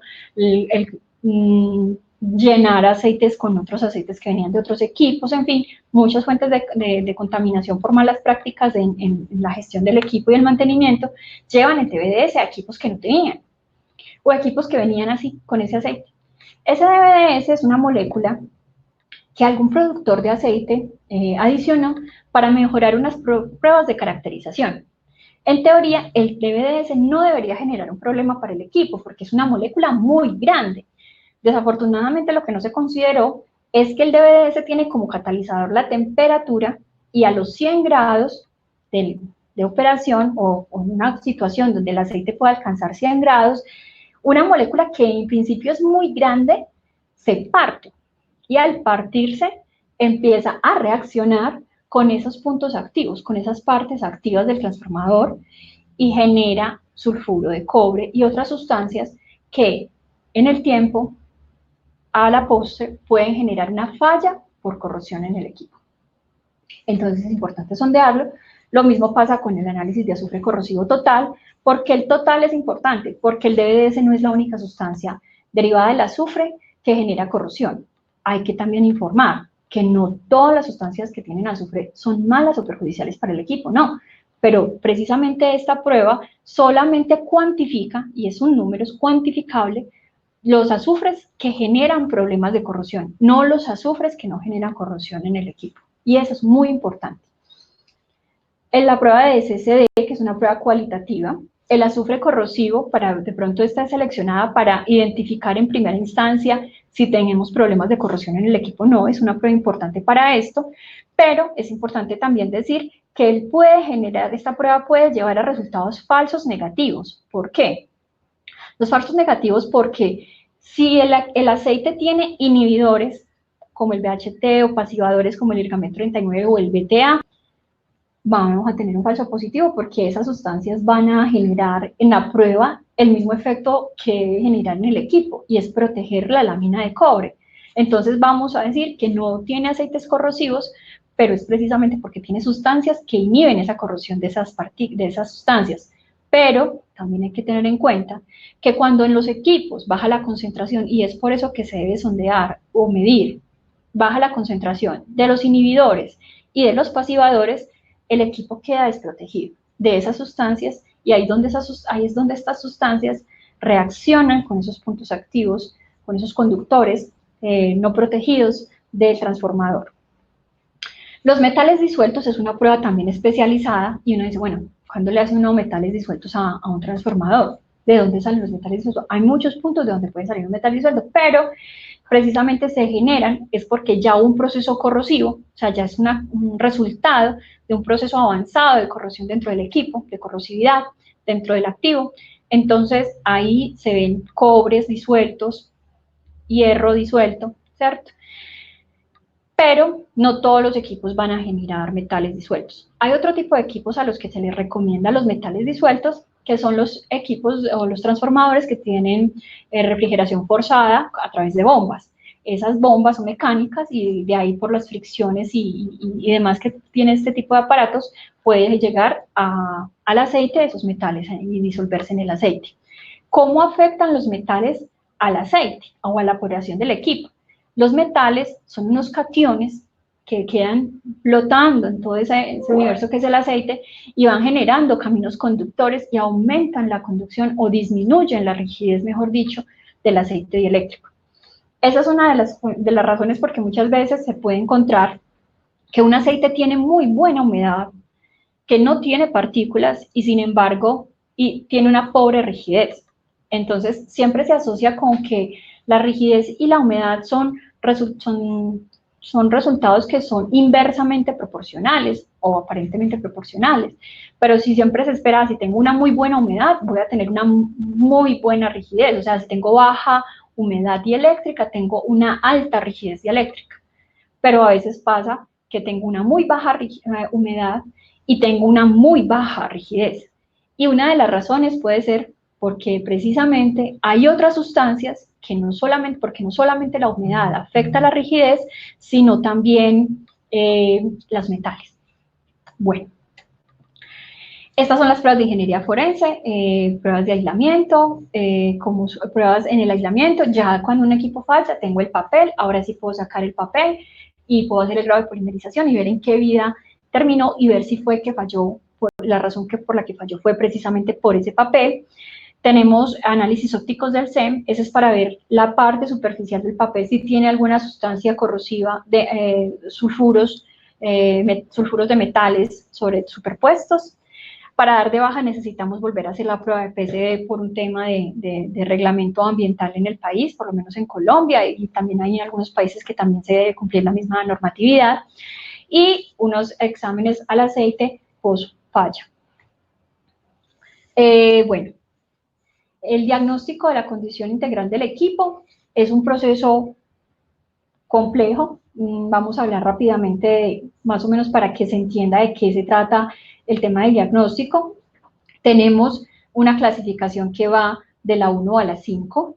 Tenemos condiciones por fuera, va desde la 1 a la 5, empezando la 1 para equipos nuevos, o la condición 5 para equipos fuera de servicio. O sea, eso significa que la peor condición de un equipo que está todavía operando es la 4, pero no se espera que salte directamente desde la 2 a la 4. Eso es casi que un crecimiento paulatino. Lo que se debe esperar, o lo que se espera hacer en esta toma de decisiones, es que él no pase nunca de la 4 a la 5, y muchas veces puede pasar que vuelve de la 4 a la 3, o incluso a la 2, con unas buenas decisiones y acciones.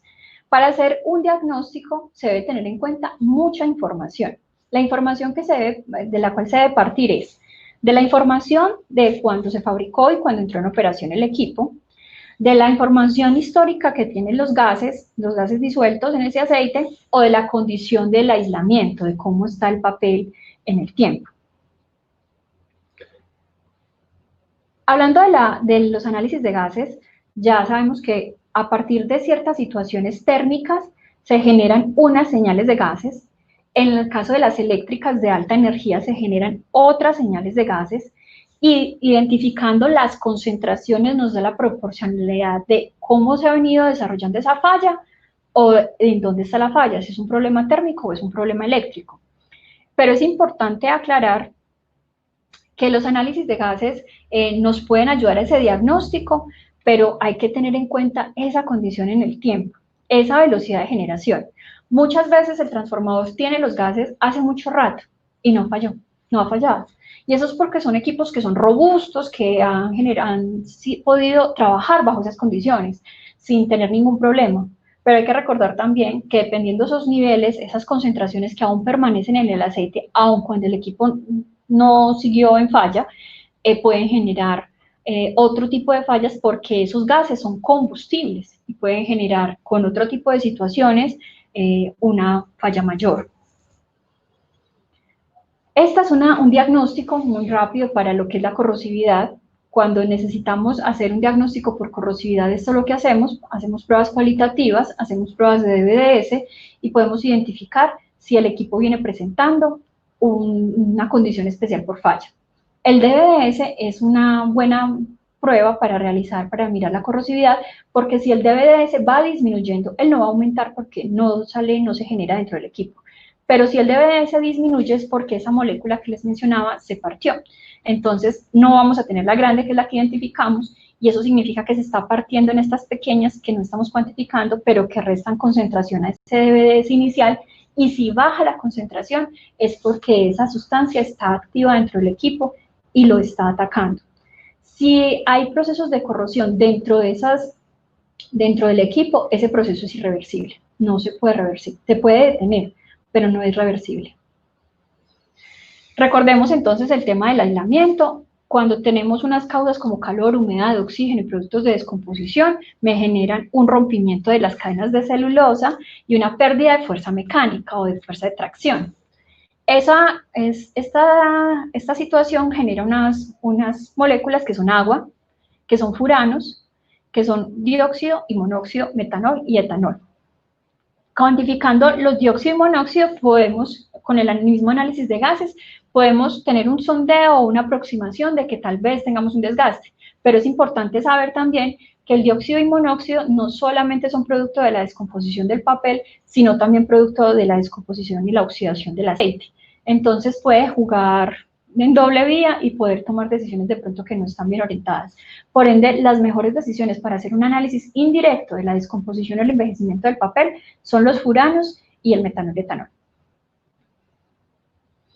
Los servicios de laboratorio que nosotros prestamos son estos. Este es nuestro listado. Básicamente realizamos 31 pruebas. Todas están acreditadas por nuestro organismo de acreditación ONAP. Podemos dar más información acerca de alguna de las pruebas si tienen preguntas. Los métodos de 1 a la 12 son pruebas de aceites que normalmente en algún punto de su ciclo de vida. Desde la 13 a la 20 son pruebas que son más enfocadas a la caracterización del aceite cuando está nuevo. No se realiza estabilidad de oxidación, por ejemplo, a un aceite que ya está en servicio, no es normal. De pronto alguien lo puede hacer, pero no es normal. Las pruebas de corrosividad, las pruebas especiales para el papel y las pruebas en empaques.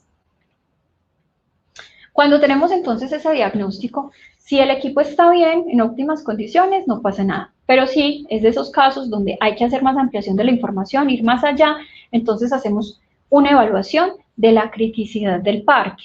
Es decir, no hicimos solamente un análisis, una evaluación de un equipo, sino de todo el parque de transformadores, de los 20, 50, 100 equipos que tiene el propietario, y ahí se debe identificar cuáles son los equipos más críticos sobre los cuales se debe tomar decisiones. Algunas de las decisiones no son ni costosas, una inspección, un cambio de una sílica y se hace rápidamente, pero hay otros que necesitan mayor información. Para eso entonces es que se debe hacer esas otras pruebas especializadas. En el caso de que la decisión, después de hacer, por ejemplo, se toma la decisión de hacer un mantenimiento, es muy importante hacer la caracterización de los furanos antes de la intervención, de los furanos y el metanol y etanol. ¿Por qué? Porque en el mantenimiento esa huella se borra y otra vez vuelven los furanos desde cero. ¿Qué le va a decir eso? Que tiene 100% de vida remanente cuando no. El proceso, como vimos, de polimerización del papel es irreversible. Quiere decir que el papel sigue tan envejecido como hasta el mantenimiento. Pero a través de un mantenimiento, un adecuado mantenimiento, un mantenimiento enfocado también en alargar la vida del papel, podemos también, listo, no puedo revertir el proceso, pero lo que sí puedo hacer es evitar que continúe de esta manera acelerada y detener ese paso de tiempo de envejecimiento y descomposición. Eso sí se puede hacer. Dirigiendo el mantenimiento a la protección del papel a través del mantenimiento del aceite, del tratamiento del aceite, porque lo que se trata es del aceite, se pueden mejorar los dos sistemas, el sistema de aislamiento, aceite y papel. Eso es muy importante. También es importante decir, ya para terminar, que el 75% de las causas de fallas de los transformadores se generan en los mantenimientos inadecuados o la falta de ellos, o el exceso de ellos, porque el exceso de mantenimientos también puede generar falla, o la operación del equipo. Trabajarlo por encima de esos valores nominales o ser muy cercanos a ellos, muy altos, también aceleran la falla de un equipo. Uno dice, ¿pero por qué? ¿Si está diseñado para eso? Sí, debería, pero eso también me lleva a trabajar el equipo muy caliente y la temperatura del equipo, una temperatura alta en el equipo, desgasta aceleradamente esos materiales de los cuales está constituido. Ese 75% es fácilmente controlable, con buenas decisiones, con buena información, aprovechando este aliado que tenemos en el aceite dieléctrico para tomar esas decisiones. En conclusión, si un transformador tiene comportamientos particulares para su entorno, no todos los transformadores de un parque son exactamente iguales, sí se sabe que el contexto eléctrico, químico y mecánico de toda una población de transformadores genera ciertas tendencias, por eso es permitido hacer esta curva de la bañera. Así algún dato atípico, algún transformador no cumpla con esa curva. Asimismo, aunque el transformador pues es un sistema complejo de muchas partes, donde vimos que hay muchos aspectos que lo pueden afectar, pues tenemos un aliado, tenemos una ventaja y es el propio aceite, utilizarlo en favor de tomar las mejores decisiones para hacer el mejor diagnóstico.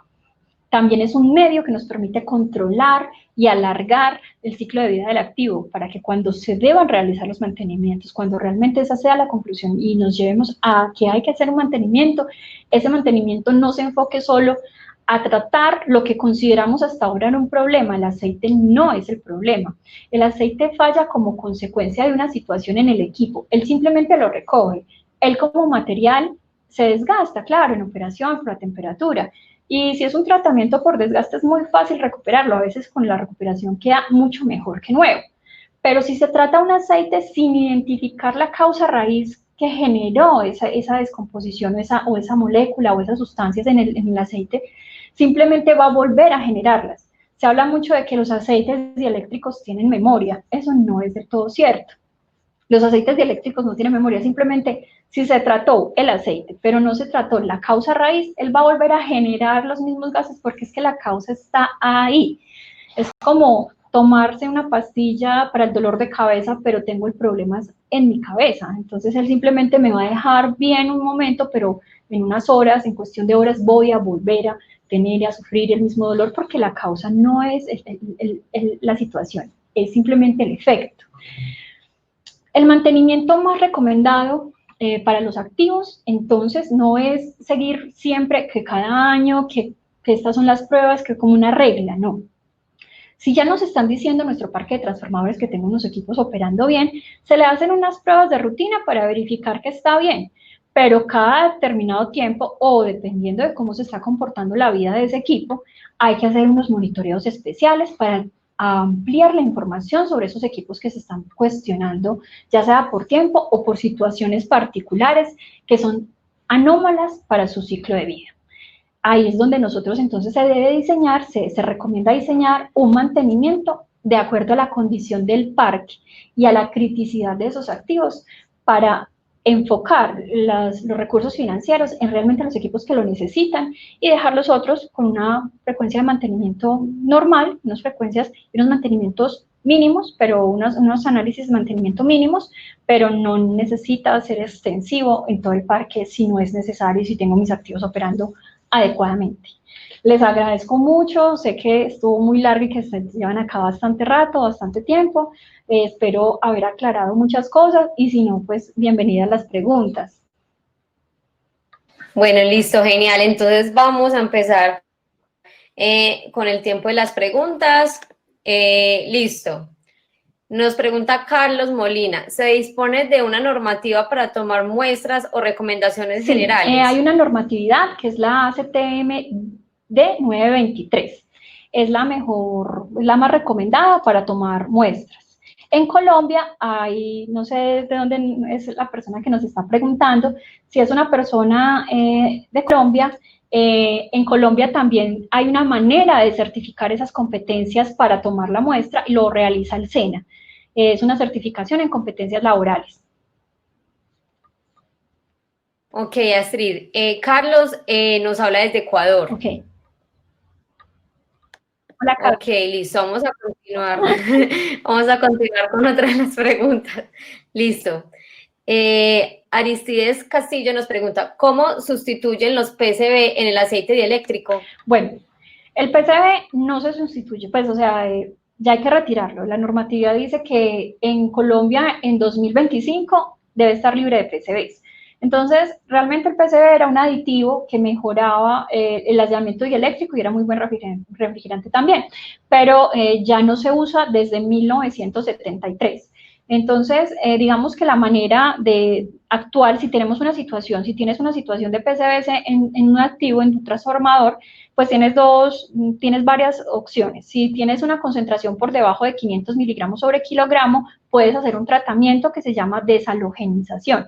Y ese tratamiento pues lo tienen ya en muchos países, que es una diálisis, y es simplemente coger ese PCB y reacciona con unas sustancias químicas y le quita el cloro. Y eso hace que pierda toda esa toxicidad. Ya si tienes un transformador por encima de 500 partes por millón o 500 miligramos sobre kilogramo, se debe hacer la disposición de todo el transformador, de porosos, no porosos, y todo el cuerpo como tal, la carcasa del transformador, por empresas que estén certificadas ambientalmente. Ok, vamos a hacer unas cuantas preguntas más. Oscar García nos dice, ¿existe alguna norma que indique cada vez que debo hacer la toma de muestra de aceite de mi transformador? Hola, Oscar. No existe una frecuencia. Algunas empresas definen que sus periodos de medir o de tomar muestras en los transformadores es un año. otras empresas hablan de 2, ¿cierto? Eso está definido y se recomienda que sea a partir de información para evaluar la condición de los equipos. Si todavía no tienes información histórica que te ayude a diagnosticar la condición de tus activos, de tu parque de transformador, entonces es importante que inicies al menos con una evaluación anual, hasta que tengas información suficiente para poder clasificar esos transformadores y evaluar cuáles son los más críticos, cuáles deben ser atendidos o realizar unas pruebas especiales y particularizar. Y en caso, por ejemplo, tenemos empresas que tienen equipos que están bajo monitoreo constante porque tienen una falla latente, entonces están haciendo monitoreos incluso de análisis de gases y de físico-químicos básicos mensualmente. En algún momento se llegan a estabilizar, pero cuando se llegan a estabilizar ya aumentan otra vez a 6 meses, al año. Pero si tus equipos todavía no sabes, lo mínimo debería ser mínimo una vez al año. Ok. Tenemos otra pregunta, nos pregunta Armando Mendoza, ¿cuál sería el rango de temperatura para un transformador? Bueno, hay unas temperaturas que vienen registradas desde la placa. Esa temperatura hay que sumarle a temperatura ambiente. Y hay que tener en cuenta que también tiene unos puntos de operación. Entonces, todo depende del diseño. Es muy difícil dar una respuesta estándar, ¿cierto? Hay que contar con esa placa, pero tengan en cuenta que lo que diga la placa, lo que diga la operación recomendada que tiene la placa, hay que sumarle la temperatura de operación del equipo, la temperatura del equipo. Entonces, si estás con un transformador que está en Barranca y Barranca, no sé, está a 35 grados centígrados, cuenta con que ya estás caliente. Entonces, no es lo mismo, por eso es que hay que tener en cuenta la información de diseño, la información de la placa y tu entorno para poder saber en qué temperatura te puedes mover.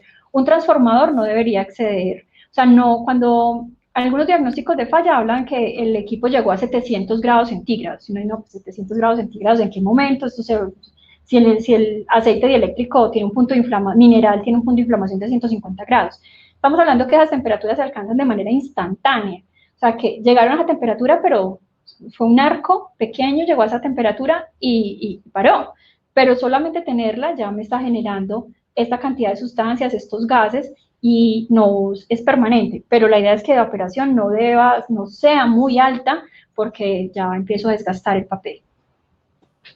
Ok, continuamos con otra pregunta. Nos pregunta Jaime Rivera, ¿Vale? ¿los ensayos al papel y en materiales solo se hacen en proceso de fabricación del trafo? No le entendí muy bien a don Jaime la pregunta, creo que lo que está enfocándose en las pruebas de caracterización. Las pruebas de caracterizar el material se hacen normalmente después cuando están, antes de aceptarse el lote, o sea, de aceptarse en el dueño, el propietario. Pero a lo largo de la vida hay unas pruebas que ya pierden total sentido, o sea, ya uno para qué le hace punto de inflamación a un aceite en servicio si ya está aprobado casi por certificado, entonces ya no es necesario. Por eso es que se le siguen haciendo otras pruebas. Pero esas pruebas que llamamos pruebas de caracterización son pruebas que se hacen en la producción y para aceptación de los lotes por parte del propietario para verificar que efectivamente eso que le están diciendo en ese certificado cumple. Las pruebas de fábrica, si ya son las pruebas a ese aceite con el que se hicieron esas pruebas de fábrica del transformador, si esa es la pregunta por otro lado, ese aceite no necesariamente es el aceite que va a quedar instalado, no va a ser necesariamente el aceite con el que va a operar esos 20, 30 años. Esas pruebas con ese aceite que puede ser definido por el fabricante o otro aceite diferente, son más exigentes que las pruebas que se realizan, por ejemplo, en gases, ya en el equipo en servicio. ¿Por qué son más exigentes esas pruebas en el aceite cuando se hacen las pruebas en fábrica del equipo? Estamos hablando del equipo hecho, nuevo, y le están haciendo unas pruebas eléctricas, lo energizan, lo llevan a unas condiciones extremas casi, y se generan unos gases ahí. ¿Por qué? Porque el tiempo de exposición o de tensión es muy corto.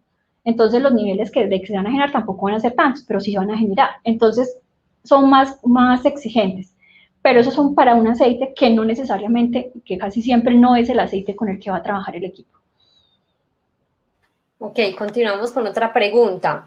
Andrés nos dice, ¿por qué es necesario vaciar y presurizar el transformador para el transporte? Es una manera de protegerlo, de proteger el activo y de que no gane humedad. De hecho, después de ese transforme, de esa presurización del equipo de transportarlo, él puede sufrir temas de movimientos internos por la fricción, por la fuerza, y esa situación, esa es una pregunta muy importante, porque esa situación que puede presentarse en ese transporte se puede identificar con el aceite antes de la instalación, antes de la energización, diré. Entonces, cuando se le baja cuando se vuelve a despresurizar el equipo, una de las cosas es el nitrógeno evita que quede húmedo, que el papel gane humedad, que se llene de humedad o entre humedad al equipo, ¿cierto? Por un lado. Y sea más difícil o más largo el tratamiento, por un lado. Esa es una de las que recuerdo como funciones principales.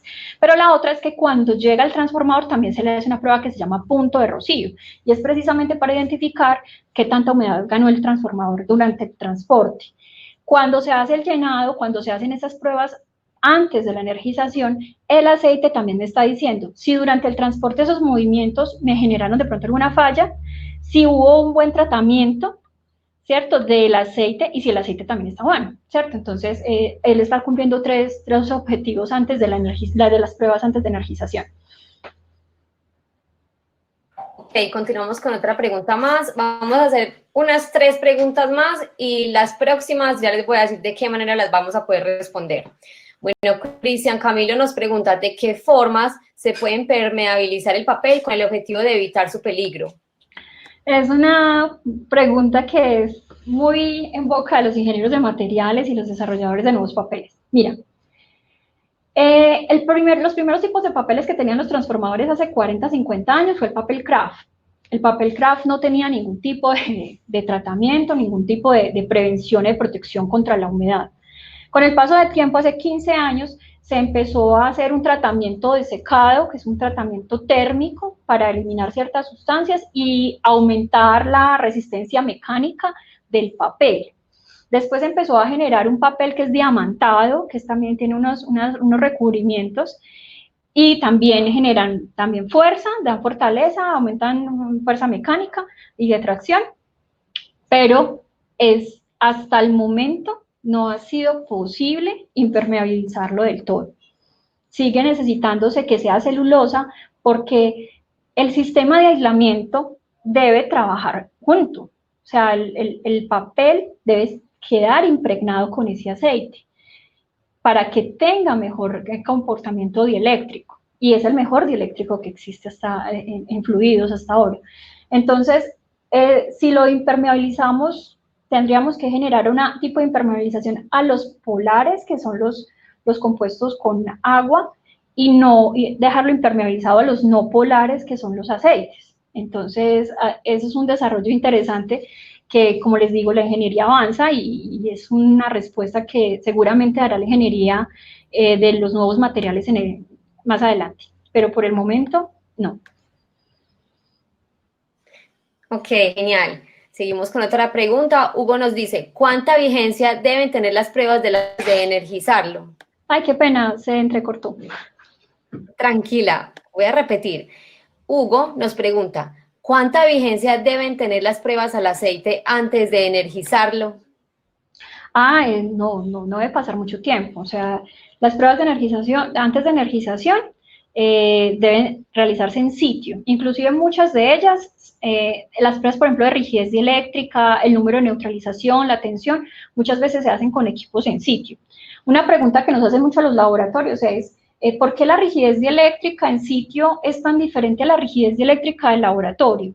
Digamos, no es para este caso porque se supone que en ese momento el aceite no está energizado, pero como la rigidez dieléctrica se sigue monitoreando posterior a la energización en sitio, el aceite está caliente y la rigidez dieléctrica es una función de la temperatura. Eso hace que cuando el aceite está más caliente, más rigidez dieléctrica tiene, más capacidad dieléctrica tiene. Las pruebas que hacemos en el laboratorio son pruebas hechas a las condiciones ambientales definidas por la norma CTM, que deben ser realizadas a 20 grados más o menos 2. De hecho, cuando aquí nos llegan por alguna razón aceites que todavía están calientes, porque a veces llega rápido la muestra y todavía está caliente, debemos esperar que se aclimatice la muestra a las condiciones del laboratorio. Cuando baja la temperatura del aceite hasta los 20 grados de la prueba, la rigidez dieléctrica también baja. Entonces, muchas veces la rigidez dieléctrica que mides en el transformador cuando el aceite lo tienes a 40 grados, a 38 grados, te va a dar unas 70 kVA, 75 kVA. Y cuando lo hacemos en el laboratorio, ya está en 42, 45. Entonces siempre hay, pero ¿por qué la diferencia? Precisamente por la temperatura de prueba, que las dos pruebas, y no son pruebas comparables normalmente. Ok, continuamos. Vamos a hacer las últimas 3 preguntas. Okay. Diego nos dice, ¿el termofiltrado de aceite en cuánto ayuda a prolongar la vida útil del mismo? El termofiltrado del aceite, bueno, también recordemos que todo depende de la operación en la que siga trabajando el equipo.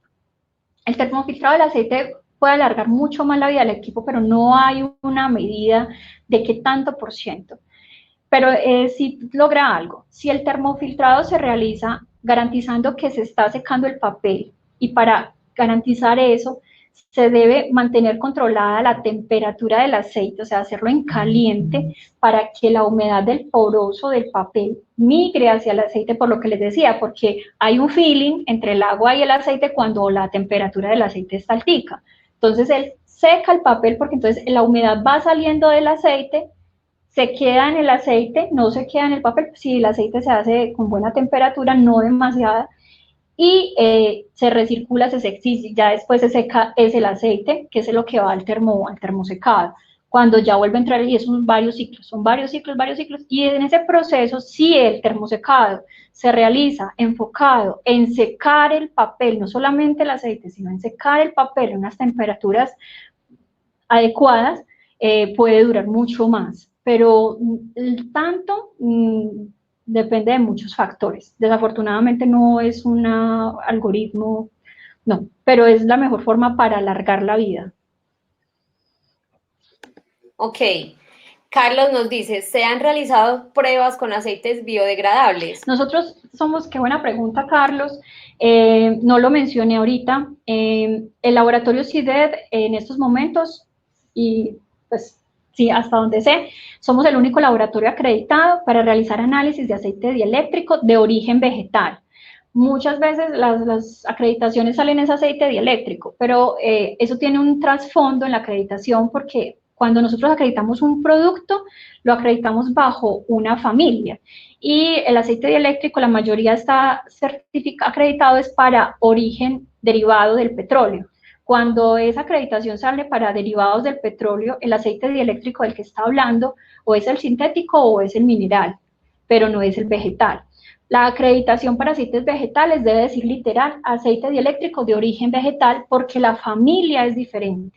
Nosotros hemos realizado muchas pruebas precisamente por la acreditación. De hecho, CIDED trabaja con el Comité de ICONTEC y otros sectores que estamos en proceso de emitir la nueva norma nacional porque no había una norma nacional para los aceites vegetales, para caracterizar un aceite vegetal nuevo, no en servicio.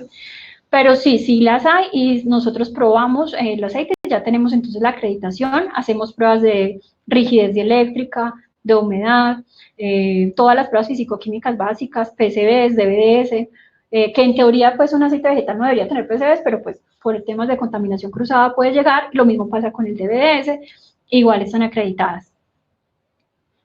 Ok, vamos con nuestra última pregunta, pero antes de resolverla les quiero comentar que si tienen preguntas adicionales que no fueron respondidas en el webinar, entonces pueden escribir al correo astrid.alvarez@cidet.org.co. Está en el chat también escrito el correo por si de pronto les queda mucho más fácil tomarlo directamente desde ahí. Así que vamos por la última pregunta para finalizar el webinar del día de hoy. Nos dice Franklin Camacho, ¿por qué hacer una prueba cuantitativa y no directamente una cromatografía de gases para PCBs? No, de pronto la pregunta es cualitativa. Bueno, aquí la pregunta nos dice, ¿por qué hacer una prueba cuantitativa? Él nos dice cuantitativa. Bueno, de pronto la prueba de cromatografía de PCBs es cuantitativa, ¿cierto? De pronto la pregunta es ¿por qué hacer una prueba cualitativa y no una cuantitativa para PCBs, de gases para PCBs? No, Digamos que los mantenimientos, pues primero, nacionalmente y de acuerdo a la regulación nacional, no es aceptada las pruebas cualitativas de PCBs, no son aceptadas para caracterizar y declarar la contaminación o no del PCB.